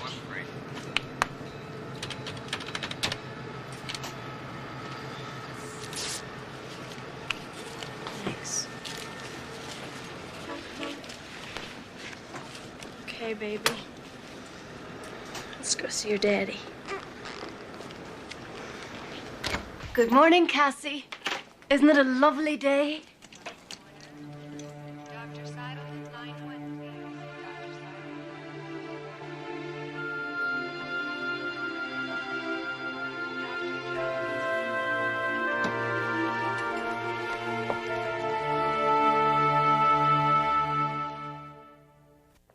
She must have said something to you. You're the one she talks to. She didn't tell me. I mean, I don't know where she went. Unbelievable as that is. Shannon, this is not the time to be covering for her. This is serious. I swear I don't know. Excuse me. Excuse me. I just need to find... What's wrong? Is the baby all right? The baby's not here. Cassie took her. How did this happen? I have no idea. Does this mean that we've lost our baby? I don't know. I don't even know if I've lost mine. Mr. Walker, please call extension 244. Monica, is the baby? No. Is Cassie? Both gone. And just where were you when this was going on anyway, Miss Wings? You see, Tess, there's this wee girl up on the 3rd floor, and she's having an operation today, and she was really terrified about it, so I thought I'd sit with her for... Maybe I should just resign. What? No. I'll transfer back to Revelations and Annunciations. At least there what I said was taken seriously. That little girl's operation was under control. And we thought Cassie and the baby were under control, too. Well, you just have to go get them. Well, I know, and I better hurry. As much as I hate to say this, take the car. You would trust me with the car? No, but what choice do I have? But just let me say this. If I see one nick in my paint job... Don't worry about it, Tess. Just give it a little gas before you start it. Not a lot or you'll flood it. And the left turn signal sticks. It'll be just fine. I promise. I'll take care of it. Now, I better get going.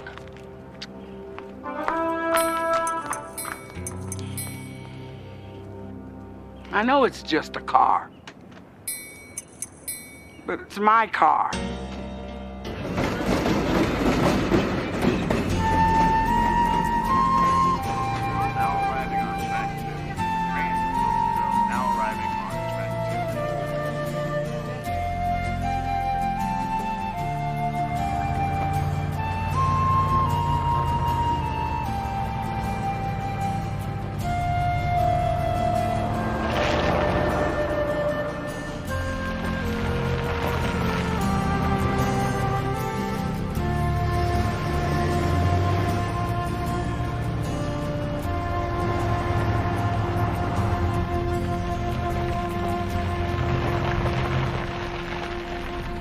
Monica, what are you doing here? You left so suddenly this morning I didn't get a chance to say goodbye. Did you follow me? In a way. I borrowed my friend's car. But I took the train hours ago. It's got a lot of get up and go. How's the wee one?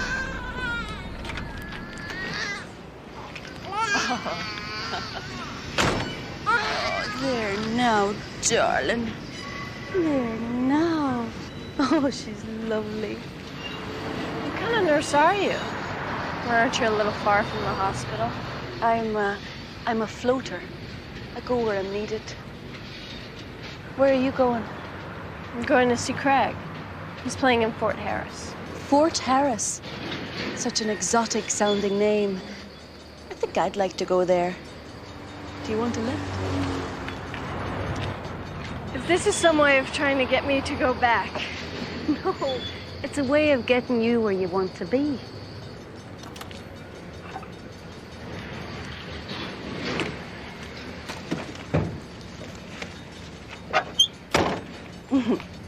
Oh, she's lovely.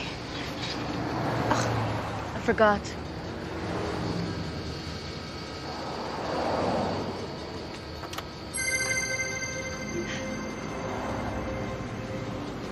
Where did that come from? Oh, my friend. She likes to be prepared.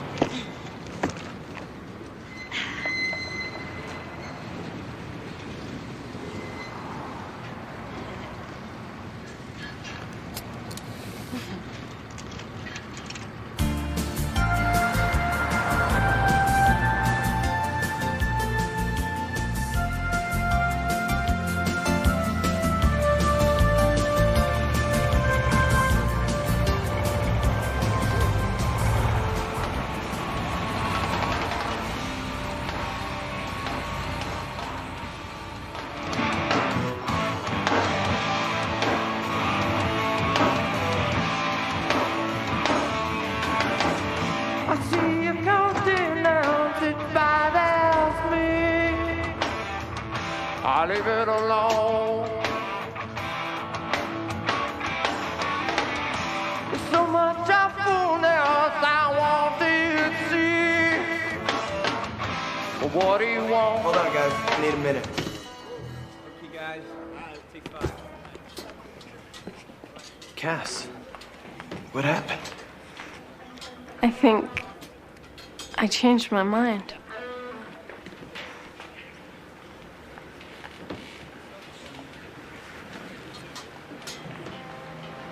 You were right. And she is awesome.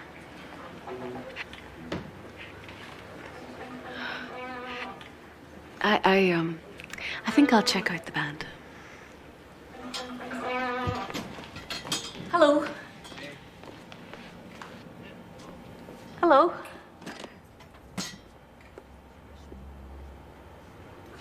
It sounds lovely. In an alternative sort of way.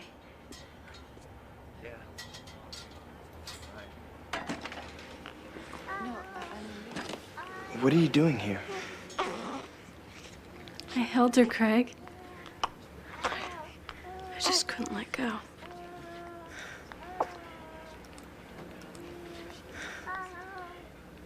Aren't you glad to see me? Oh, I'm sure.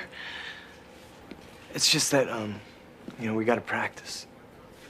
Hey, kid, want a drink? Cool it, man. Come on, Craig. I mean, can't we just go and talk? Cass, I can't go anywhere. I gotta practice. Craig, you've got responsibilities now. Grow up. Act like you're supposed to. You're a father now. Oh, come on, Cass. No, Craig, you come on. I signed the papers. And I gave her up. I thought that's what you wanted me to do. Well, it's obviously what you wanted to do. Cass, I love you.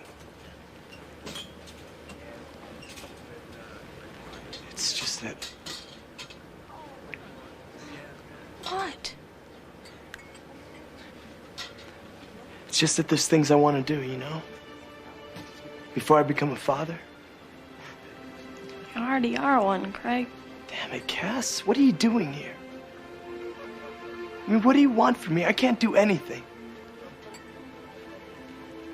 The baby belongs somewhere else now, and so do you. And so do I. We made a mistake. Not a family. We made a mistake. And a baby. So don't make her pay for it. Forget it. I'll do this myself. What? Keep the baby. And I don't care if you hope or not. So just go get drunk or something. Cass. Craig, just drop dead. Monica, can I keep riding with you? I'll be here as long as you need me.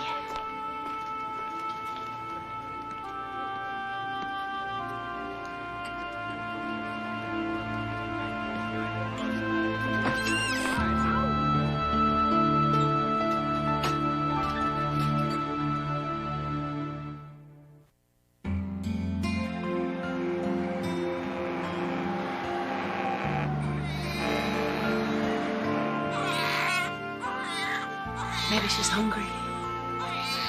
Maybe she knows her daddy doesn't want her.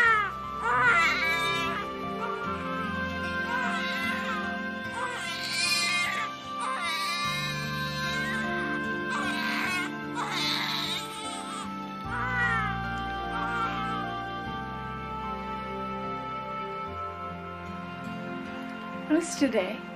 Sunday. Do you have any kids, Monica? No. But to be honest, I've often wondered what it would be like. Changes everything. A few months ago, a few weeks ago even, I would have spent Sunday with Shannon at a mall or a movie. I'd practice my flute for a while. I don't think I'm ever gonna have another Sunday like that. But the funny thing is, when I look at her, it's okay. Where are you going? Well, thanks for the room, but I can take it from here. Oh, Cassie, this is something you don't have to do alone. Well, if Craig's not going to be a part of it, there's no other way for me to do it. Why don't you call your mother? My mother doesn't care. She thinks I'm a screw-up. Maybe I am. Look, I'll get a job and I can stay here for a while. This place is pretty cheap by the week. I'll be fine. Promise.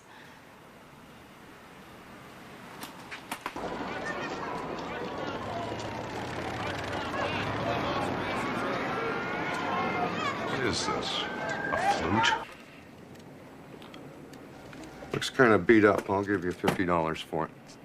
$50, it's worth $1,000. My mother made payments on it for 2 years. Yeah, well, what would your mother say if she saw you pawning it then? I think she'd understand. There's not much demand for flutes in this neighborhood. $100, take it or leave it.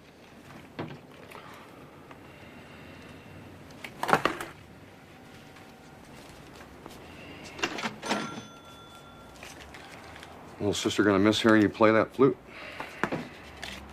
She never heard me.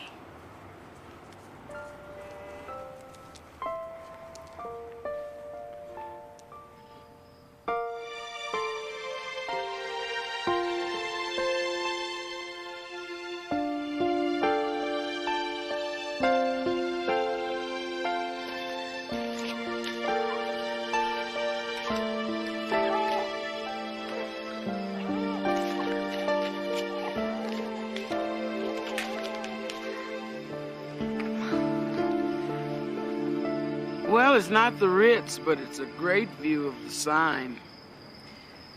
Oh, I wish they were somewhere else, Tess, but it's all she could afford. And only for 2 nights. After that... After that, she's gonna have to start making some decisions. Tess, what am I supposed to be doing with Cassie? Am I supposed to get her to go back to the Feldmans? Or am I supposed to help her to keep her baby? You're supposed to help her become a good mother. Now, that's all I can tell you. I'm not sure I know what a good mother is. Oh, you'll know one when you see one. Well, it isn't the Big Dipper and the Little Dipper. Adam, what are you doing here? Just hanging around. I'm beginning to worry about you, son. You're not starting to burn out, are you? Nah, I was made for this kind of work. Well, taking people home to their reward can wear a soul down, especially if you feel misunderstood. Hang in there. Thanks, Tess. Listen, I have some information about the Peters baby. But you don't handle babies. Just thought I'd pass the information along. The baby's very sick. Sick? How sick? The doctors won't get these test results until tomorrow morning, but by then...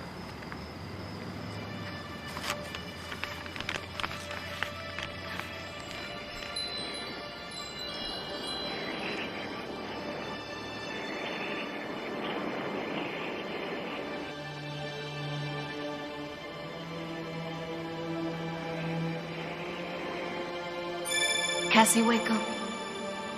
Cassie, the little one is very ill. You must take her to a hospital. Cassie, wake up. Monica?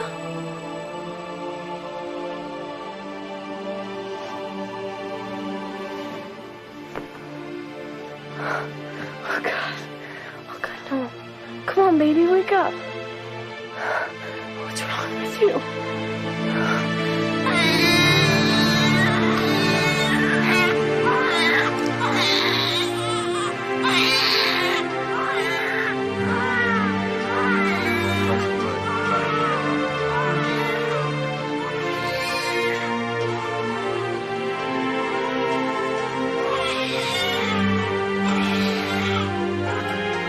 Dr. Cottrell. Dr. Janet Cottrell. Hello? Cassie, honey? Dr. Phil Parker. Emergency admitting. You're right in assuming that you don't have any insurance. Insurance? No, I don't think so. Okay, well then I need to get your address and your phone number. I don't live here. I've been staying in a motel. Okay, well, I need the phone number of the hotel. I don't know.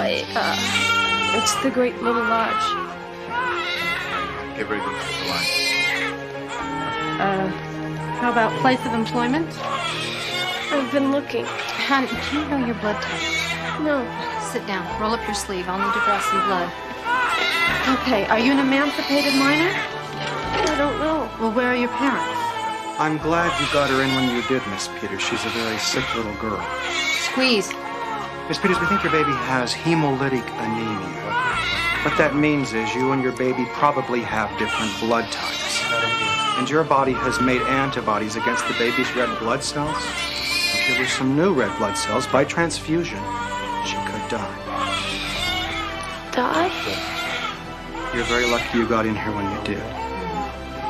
After the baby's transfusion, she's going to have to stay in the hospital for a few days until all of your antibodies have been cleared from her bloodstream.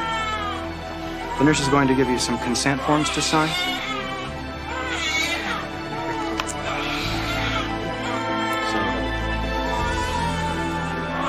We'll give you an update on your baby in about an hour.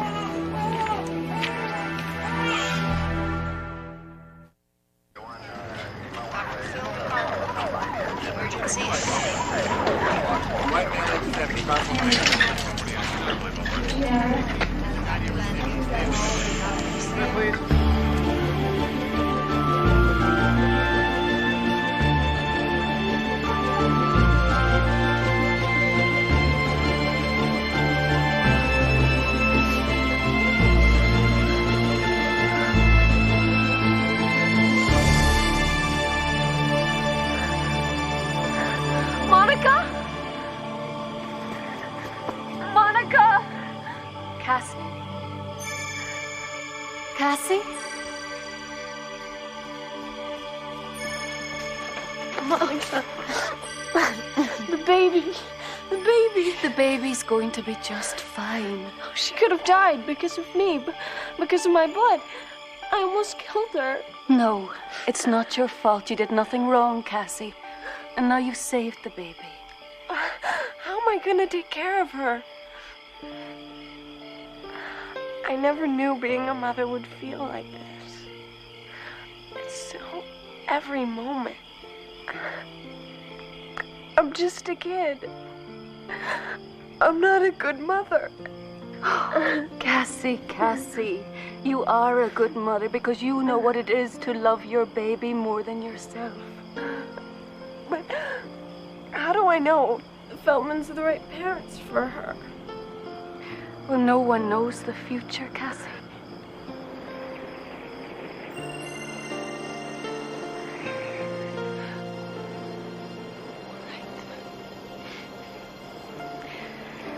I can tell you this. Your daughter's going to have a wonderful life. She's going to have freckles just like you.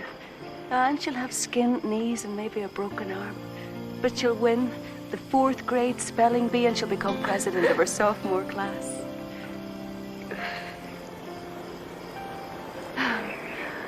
And she'll fall in love a few times. Oh, and Cassie, she'll play the violin in the Chicago Symphony Orchestra. How do you know that? Because I'm an angel. You mean like a psychic or something? No, this is not a prediction, Cassie. It's a message.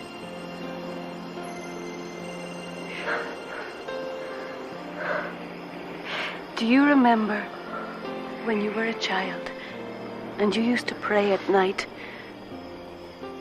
"Please, God, let me make beautiful music"?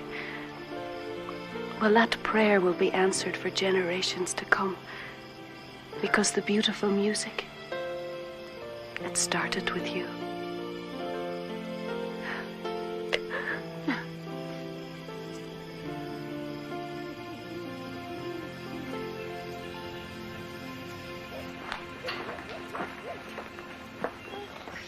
She's just gonna yell at me. Why don't you give her a chance? Come with me? Mm-mm. You found a mother for your baby. Now it's time to find your own.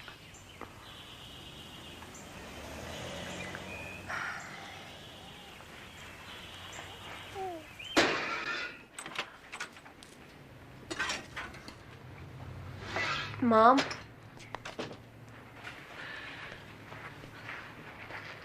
Thank God. The baby? She's okay. She's outside with a friend.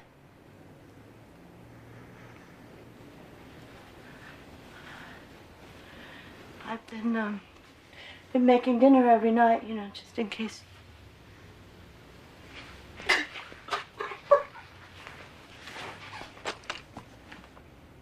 I know. I screwed up, Mom.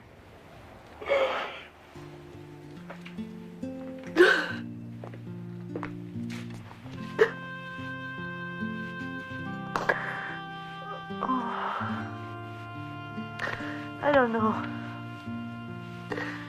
Maybe it did what any other mother would do given the circumstance.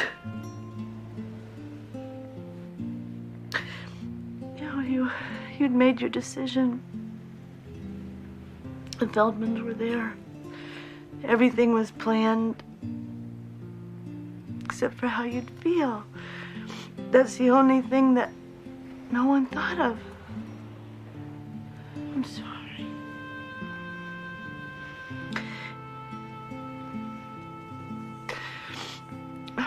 When I walked into that empty hospital room, I was so afraid that I would never see you again. And I knew how you must be feeling.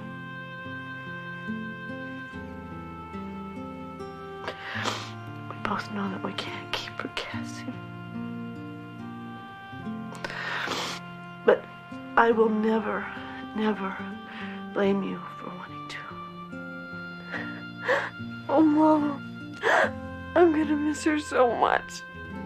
No, baby. I know.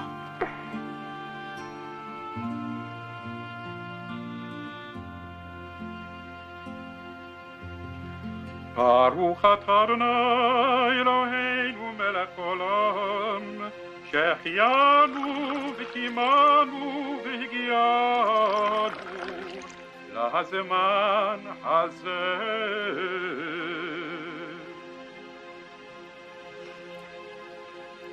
Ben and I have learned a lot about faith as we waited for our baby to join our lives. For that reason, the name Faith seems perfect for this little baby girl. It means so much to have you here with us today, Cassie. Thank you. I'm sorry for the worry I caused you. I just needed some time. But we've had that time together. Faith and I. She's ready to be your little girl now. But if it's okay, can I spend one last moment alone with her?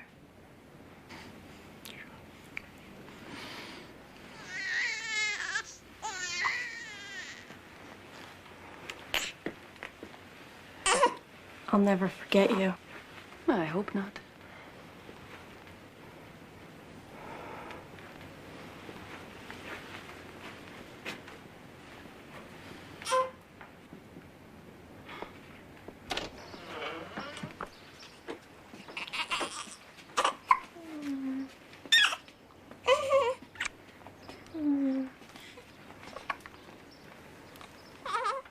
You won't remember this, baby, but I will.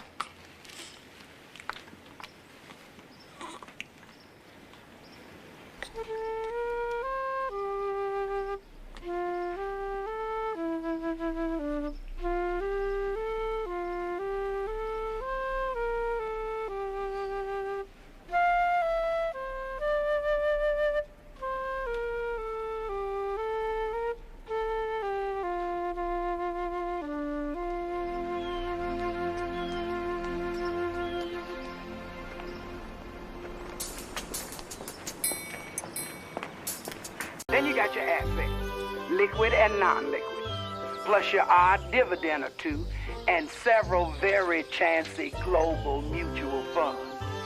Do I really need to know all this? Honey, you are plunging into the lion's den. You're gonna be dealing with a lawyer. Well, then shouldn't I be learning more about the law? Oh, baby, this isn't about the law.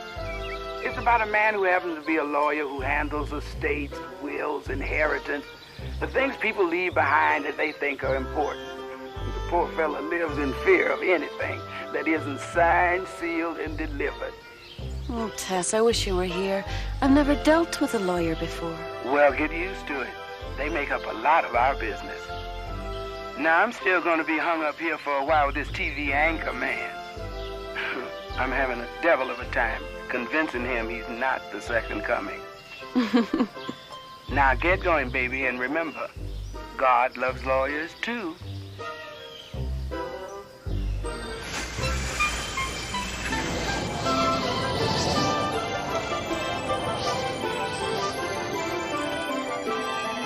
Here, let me. Hello, I'm Monica. I'm your new assistant. You think I need an assistant? They say I need one.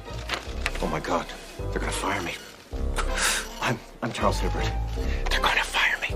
I don't think so, Mr. Hibbert. I'm toast. May I call you Charles? As long as I'm here, I guess. Do you enjoy state work? Have you had any experience with living wills? We're getting a lot of living wills now, you know. Living wills? No, these are fascinating. Thank you. They're all authentic. This is an actual mortgage payment check signed Ernest Hemingway. It's late. It's an actual promissory note signed by Abraham Lincoln. Wow.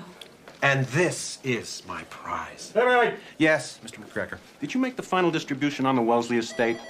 Yes, I just tracked down the last heir a minute ago, a distant niece. Well, what are you standing here for? Chop, chop. I want this case closed yesterday. Take what's her name and show her the ropes. Flipper! Yes, sir, Mr. McGregor. I'm definitely fired.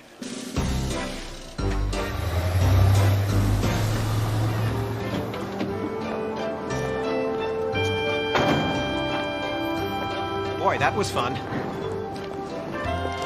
Driving along?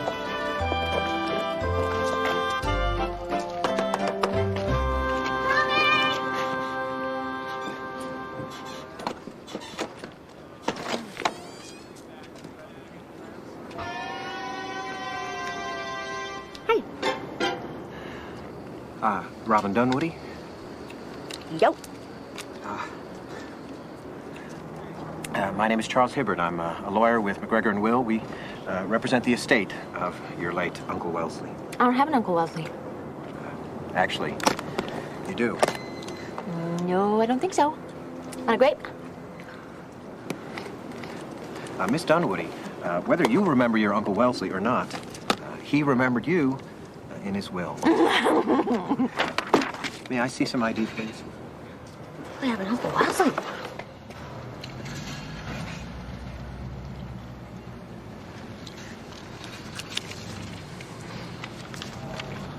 $200,000?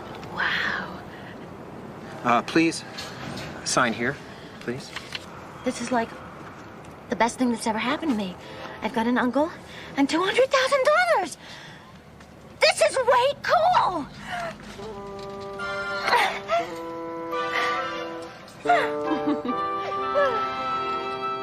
Oh, look at that signature, huh? Big round O's, curly Y. She'll probably put it in straight savings at 2.25%. I think she's rather nice. I'm glad that we met her.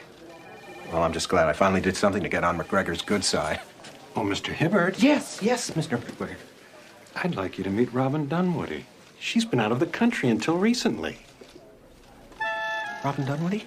Yeah, you idiot. She's Wellesley's niece. You gave the money to the wrong woman. Oh, dear.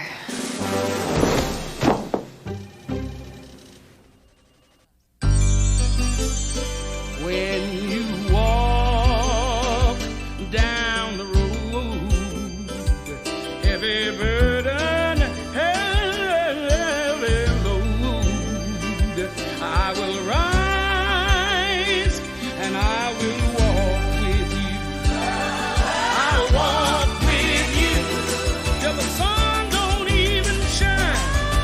Walk with you every time. I tell you, I'll walk with you.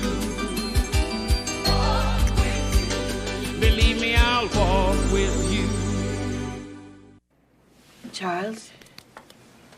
Charles, are you all right? Charles?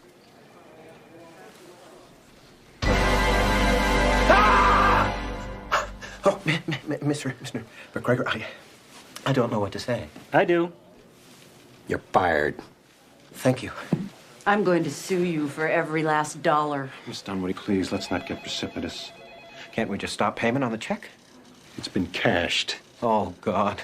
Then all we need is to ask the other Robin Dunwoody to return the money. Then Miss Dunwoody here can have her inheritance, and Mr. Hibbert can get his job back. Oh, I wouldn't bet on that. How can he get the money back if he doesn't work here anymore, you idiot?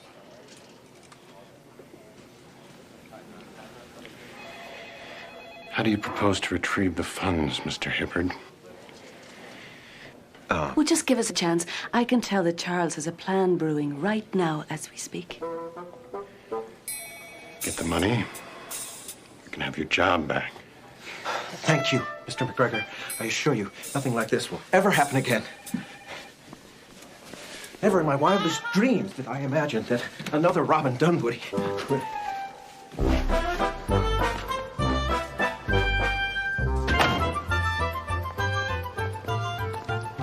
She better be here. She better have the money, or what? Or I'll be labeled an imbecile. I'll be expelled from McGregor and Will. Never again will I execute the provisions of a living trust. Never again will I contest a will. Charles, sometimes endings are just opportunities. Sometimes endings are just endings.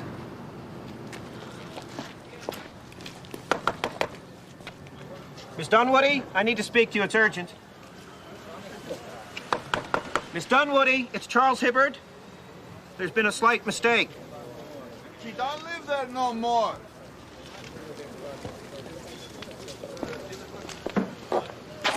What do you mean? I saw her here yesterday. She moved on. It's my camper. I rent to her. She paid up, moved out, gone. She paid up? What are you, boyfriend? No. I'm a lawyer. Lawyer, huh? I said I don't know. Hey, too much water. They're all dying. I told you. Now what am I going to do? What? How do you know they're all dying? They're very hardy, you know. Sometimes they just need a little coaxing.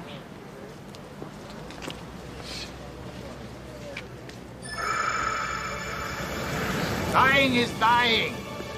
See?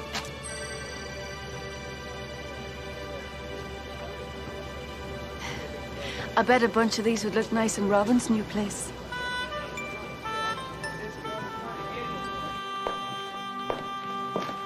$2,500 square feet, say $350 per square foot. First and last month down, a security deposit. Oh, my. Well, at least she hasn't decorated yet. What's wrong? Delivery for Robin Dunwoody? This does not bode well.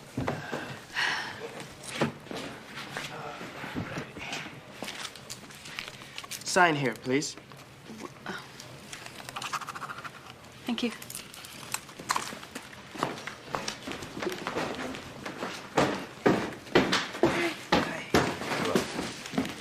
Oh, hi, you guys. Oh, cool. It's here. Isn't it great? Reminds me of an old friend of mine. Miss Dunwoody, don't you ever lock your doors? You know, people get killed that way. When I lived in Bali, we didn't even have doors. But thank you for asking. Want a bite? Am I to assume you purchased these items with the money we gave you yesterday? Yes. It was incredible. All my life, I've wanted to spend an entire day in a shoe store and not even look at the prices. Well, I'm afraid you're going to have to give those back. Yeah, I know they make my calves look really fat. I have no opinion about your calves, but you see, There's been a wee bit of a mistake. that's right. You see, you're the wrong Robin Dunwoody. You don't have an Uncle Wellesley. No Uncle Willie? No. So, I'm afraid you're going to have to give us the money back. I thought you said it was mine. Well, I thought it was. But that's not my fault. You made me take it. Well, now I'm making you give it back. How much? How much? All of it. But I spent some of it. How much? Well, the shoes, the hang glider, the accordion. When I was a little girl, I had a kind of father thing for Myron Florin. You know the guy from Lawrence Welk? He played the accordion. Oh, and my sarcophagus. I've always wanted something Egyptian. Did you buy any furniture? No. So I was going to start with the sarcophagus and then just, decorate around it. So I guess I didn't spend that much. What are we talking here? Well, 70,000.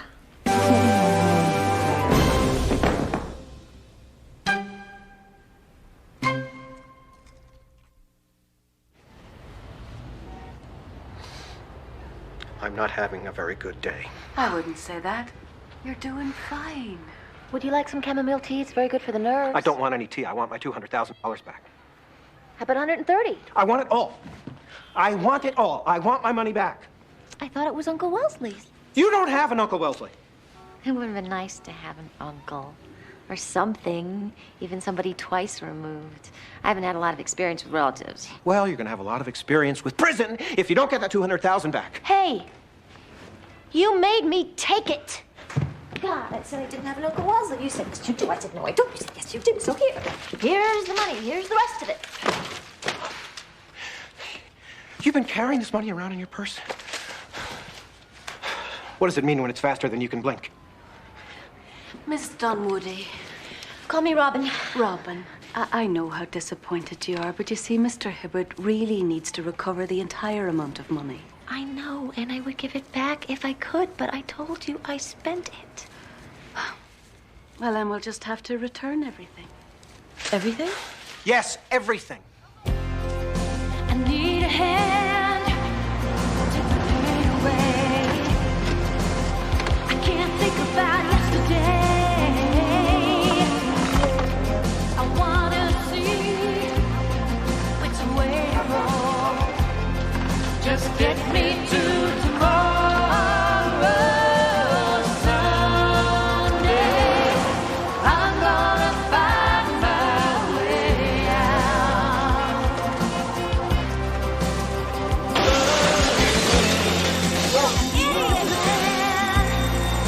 Make my day.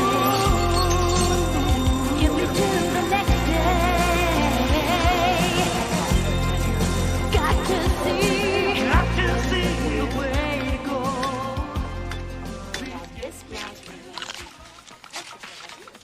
I'm sorry, but there's no food allowed in the store.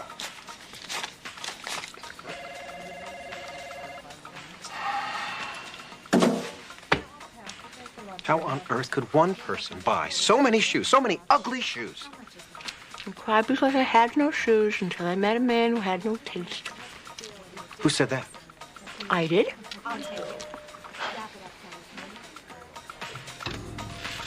What are you doing, girl?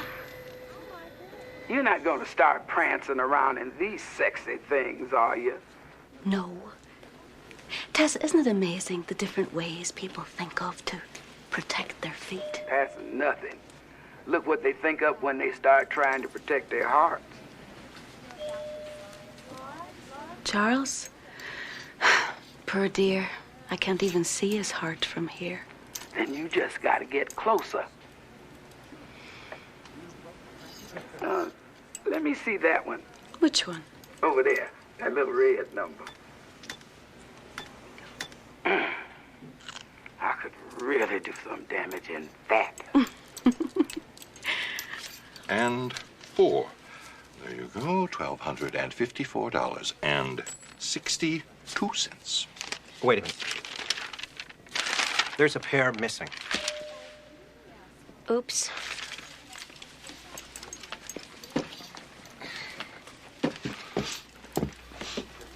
I can't take these back. They've been customized. Customized? This is what they should look like. Hers have been ruined. Where were you raised? Mars? Listen, buddy. I've been supporting myself since I was 16. This is called independent thinking. Gotta try it sometime. Can't we just prorate the return? Absolutely not. But the toes represent a very small portion of the shoe. 3-4% tops. Charles, Robin needs something to wear. She can't walk around barefoot. Why not? She's probably walked around nude. Come on. You want the rest of the money back, don't you? Okay. But I'm writing this down. Thanks, Charlie. See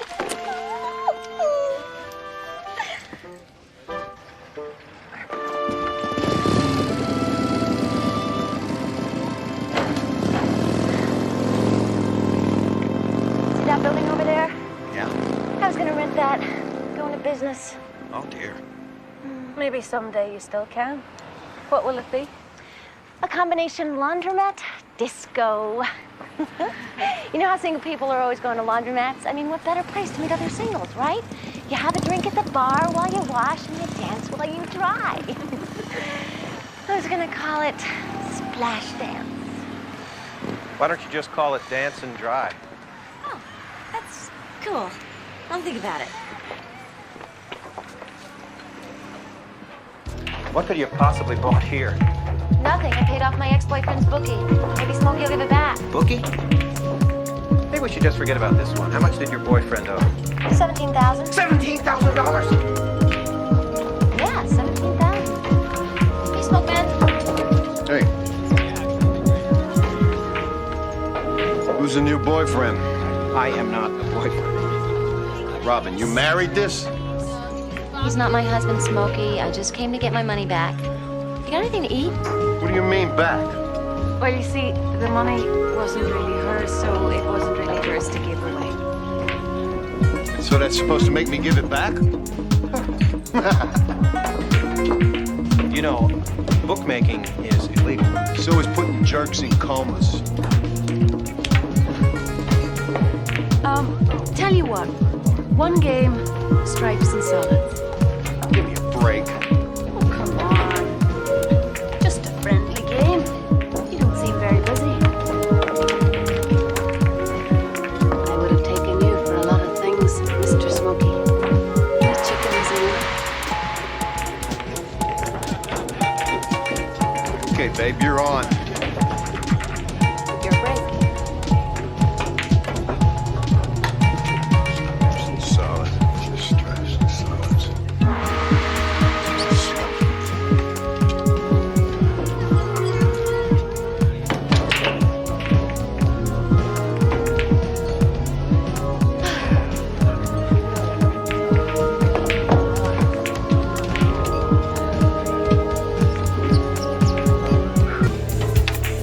Okie dokie, Smokey. 4 ball. Side pocket. And the 6 ball left corner. Not forgetting my favorite. Number 7.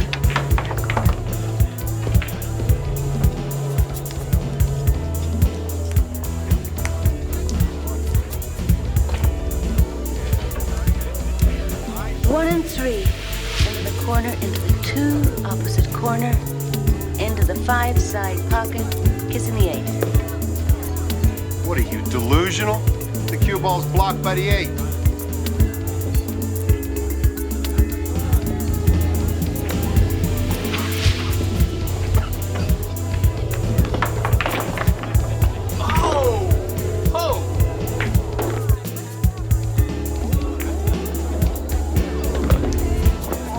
Whoa!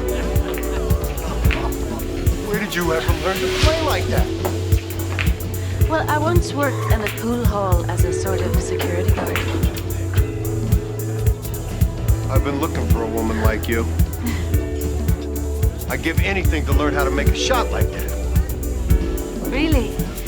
How about $17,000? Right. Oh, come on. With a trick shot like that, a betting man could easily make that back in a night. Tell you what, I'll have the money by 3. You show me this shot, I'll give you the money. 3 a.m. here? That's when things just start warming up, dude.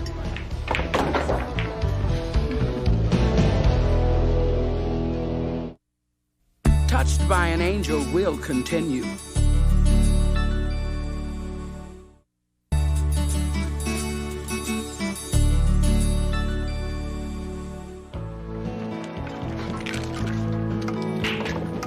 He's not giving the money back. I'm gonna die here. We're sitting here waiting for someone to come murder us. This was not the way I was going to go. Oh, you got that all planned, huh? Irregular heartbeat, 73% probability I'll be gone before I'm 40. Although the odds are going up. When I go, I'd like it to be meaningful. I would like to go saving someone else's life. Have you made out your will? It's never too early, you know. Is that all you ever think about? Death? And your job? Death is my job, and my job is my life. Well, at least if something does happen, I'll die with my boots on. Thanks to you. Monica, come here and fix my vertical, will you? How's life on the 6 o'clock news? My anchor man. That boy's gonna end up doing the farm report in Peoria if he doesn't start listening to old Tess. But please, don't get me started. How's your lawyer? Did you hear what he said? He has a heart problem. He could die. Yes, I heard what he said. When are you going to learn to stop hearing and start listening, Miss Wing? Is he dead? What do you mean? What do you mean, what do I mean? Look over there and tell me, is the man dead? Well, no. Don't you be worried about how much time he's got. That's all taken care of. You just worry about how he spends it. And with whom? Robin? She's got the cure to that man's real heart trouble. Robin? The Lord, he moves in mysterious ways.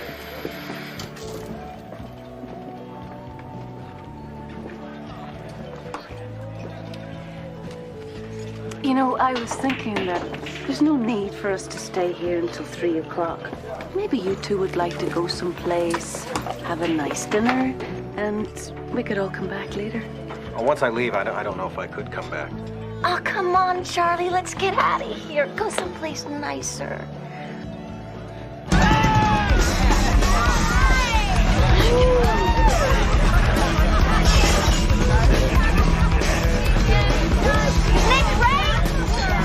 Oh, yeah, much better. Come on, Charles. Listen. It used to be an old man's club. Moose's or something. Moose! The plural is singular. Oh, sure, I'd love to.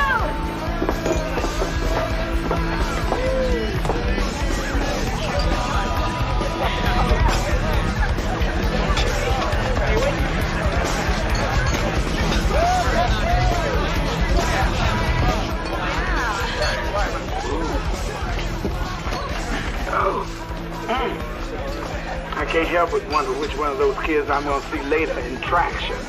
They're expressing themselves.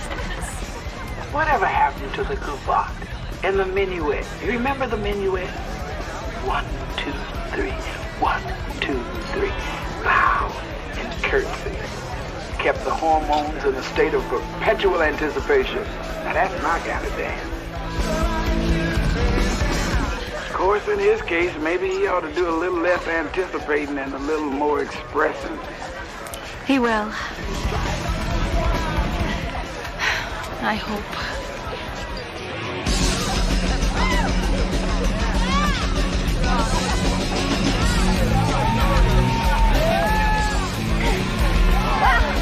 Charles, you're a madman out there. Am I? Yes, you're wearing me out. I took an Arthur Murray dance class once. It was free. Come here.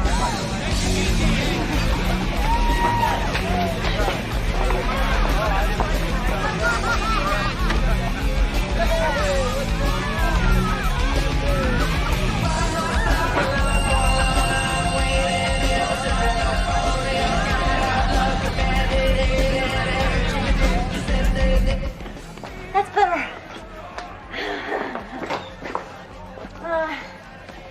It doesn't look like we're gonna make out. What? I'm hungry, aren't you? Are you always hungry? Wait a minute. Wait a minute. Yes!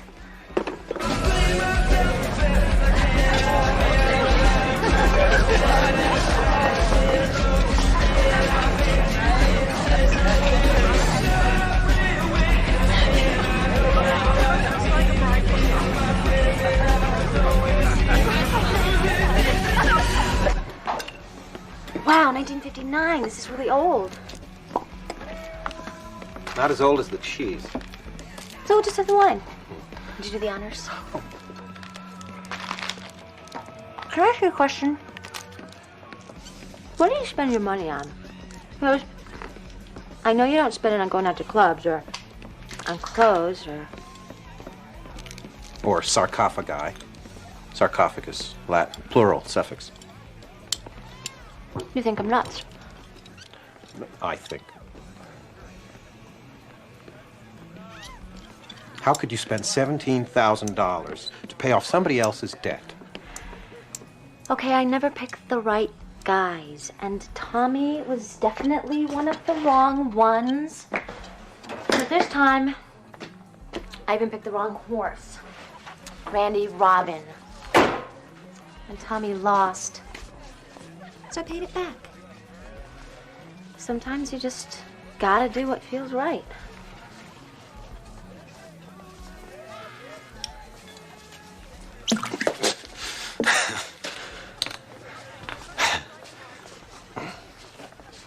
Autographs. I collect autographs. Like Elvis? I collect rare signatures of historical figures. I guess you could call it my secret passion. That's your secret passion, huh? Yeah. Signatures on monetary documents. My prized possession is Alexander Hamilton's personal expense diary. Boy, was he a spendthrift. What a waste. Alexander Hamilton, huh? I did a paper on him in college once. You did? You went to college? Yeah, political science. So you have Alexander Hamilton's petty cash book. Cool. So how much did you spend on that gun that he used in the duel with Aaron Burr? $7. $7?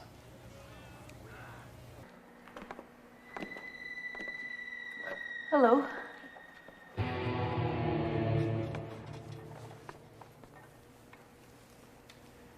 I thought you said it warms up here. Depends. So have you got the money? Oh, yeah. I'll tell you what, the chick teaches me the shot here. You go with Snake to his office, he'll give you the grease. Snake will give me the grease. Yeah. This is really nice of you, Smokey. You ready, babe? Well,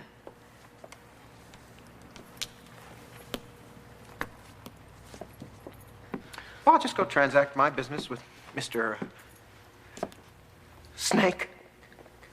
And I'll be right back. It's really very easy if you're at all familiar with quantum calculus as it pertains to geometry.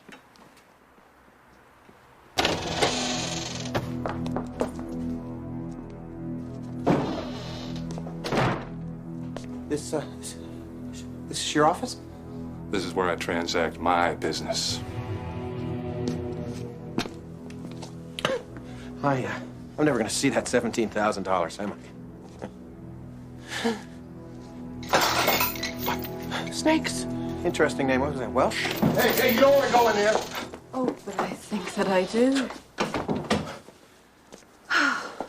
Snake, I'm very disappointed in you. The least you could do is give the man a fair fight, you know, give him a chance at least. Well, this should work. This should do. With a few modifications.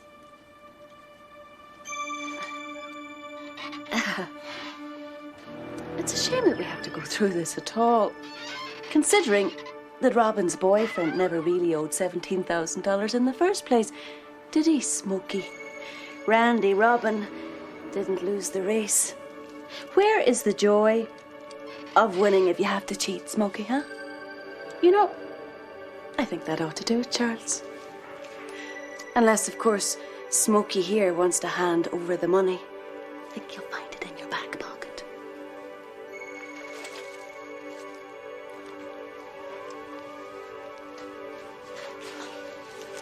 Forget it. Come on, Snake, let's get out of here.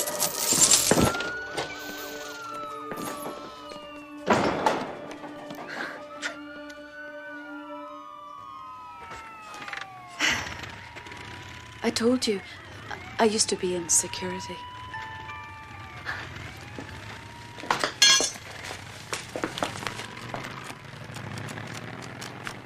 Well, it's there. 17,000. Only 20,000 more to go. I can't get it. What do you mean? It's gone. I can't get it back. I'm a lawyer. I can get anything back. Look, what if I took out a loan or something and paid the rest back a little at a time? Mr. McGregor wants the money back today. In 6 hours. What did you buy? A petting zoo? 3 years of psychotherapy? Or did you just bail another boyfriend out of jail? I can't give it back. I just can't. I'm sorry.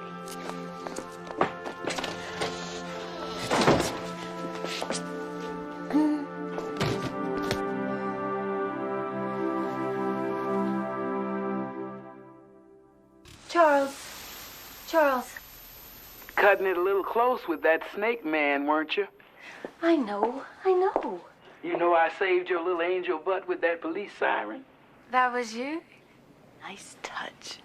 Well, it would have been louder, but the volume shot on this thing. Tess, I'm worried about Charles. His heart could His heart is fine. Those are just panic attacks. But he just uses that old heart-skipping-a-beat business to talk himself out of life. That's all. Nothing's really wrong with the man's heart, except he's terrified of letting it out again. Again? Well, what if you ran away from home and nobody noticed? What if you gave away your heart and nobody cared? Yeah, see? You're catching on. Go on over there and do some open-heart surgery, baby.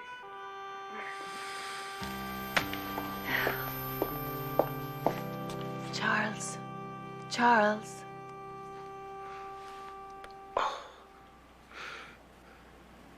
Is she back? No, Robin has gone. But she's the only one who knows where the last $20,000 is. What do I do now? Charles. Oh, my God. This is it. Shh, Charles. You're all right. You're going to be just fine. No, I'm not. I'm having a heart attack. Call an ambulance. There's nothing wrong with your heart. That's not true. I'm dying. Easy, Charles. You're safe. This is the last time this will ever happen. Trust me.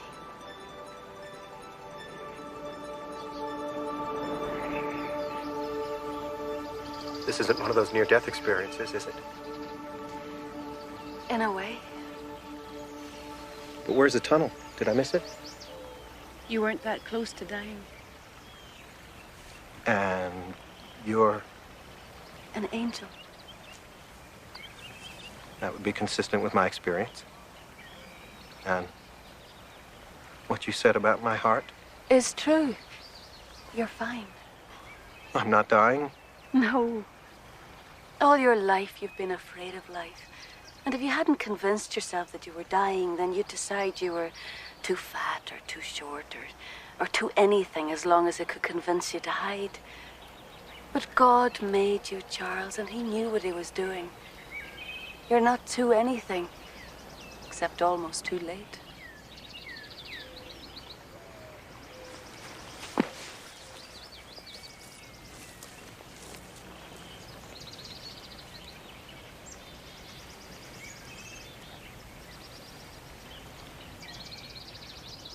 If you're an angel, why didn't you just give me the $200,000 back in the first place?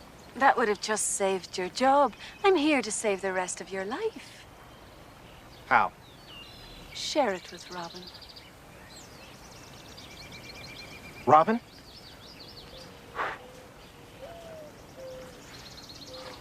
Oh, I don't know. What do you mean you don't know? I'm an angel. I know about these things. She's absolutely wrong. She's wild. She's unpredictable. She doesn't have any major medical or any kind of retirement package. She's impulsive and I'm gonna miss her. I don't even know how to find her. Where would you go if you were hurt? I did hurt her, didn't I?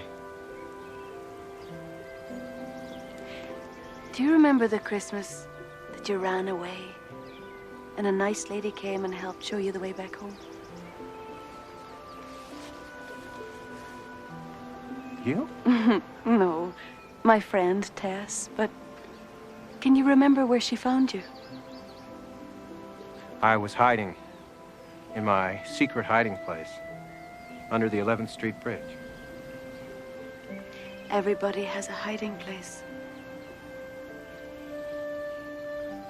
Robin said she used to hide.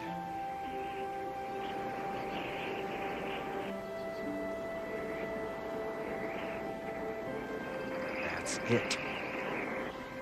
I know where she's hiding. Angels. See, facing east toward the sun. That's the orphanage.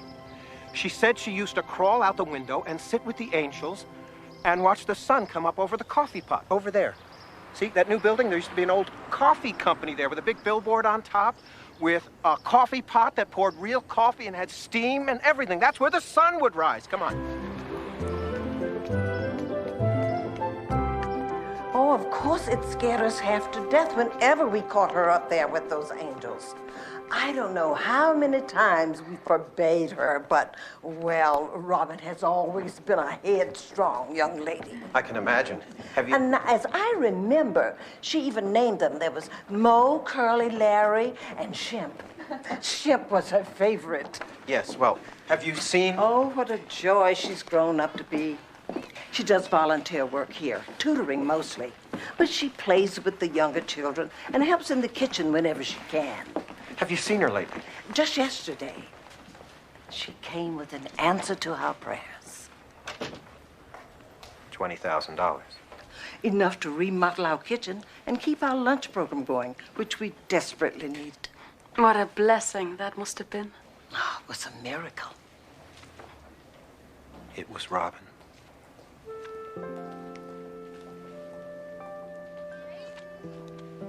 Now, what can I help you with?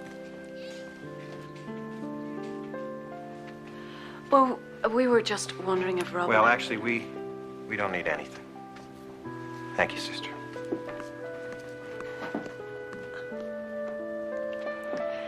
Thank you very much, Sister Mary Frances. My pleasure.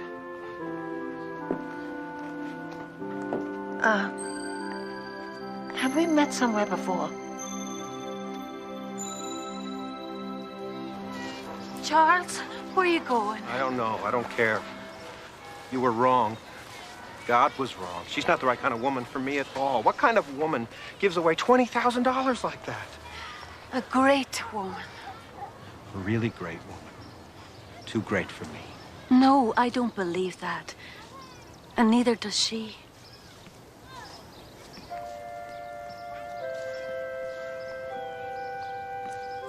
When did a living will ever make you feel like that, hmm?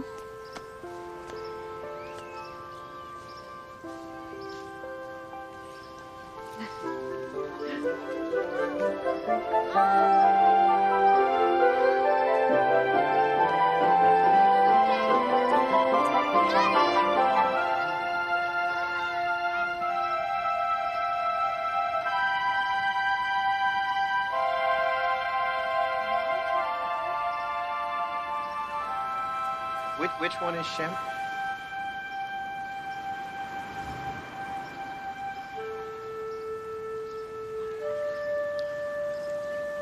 This one?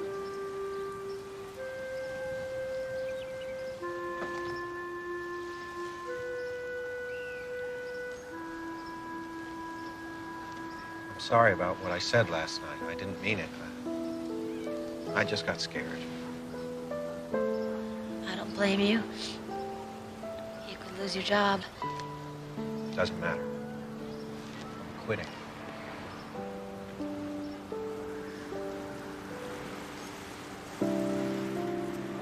Sorry about the 20,000. Don't worry. It's covered. How? I'm gonna sell my Alexander Hamilton expense book. You don't have to do that. Sometimes you just gotta do what feels right.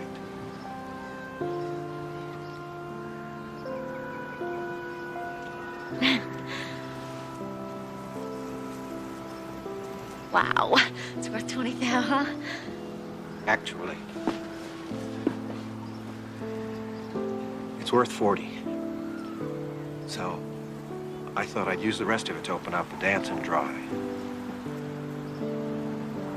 Oh, yeah? With you. I mean, if that sort of thing interests you.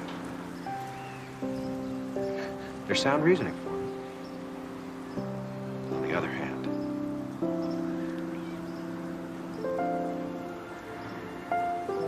I love you.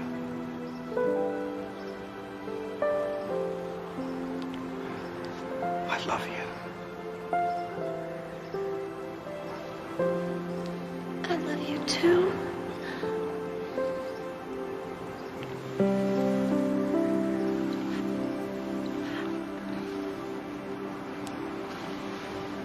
That's how it goes.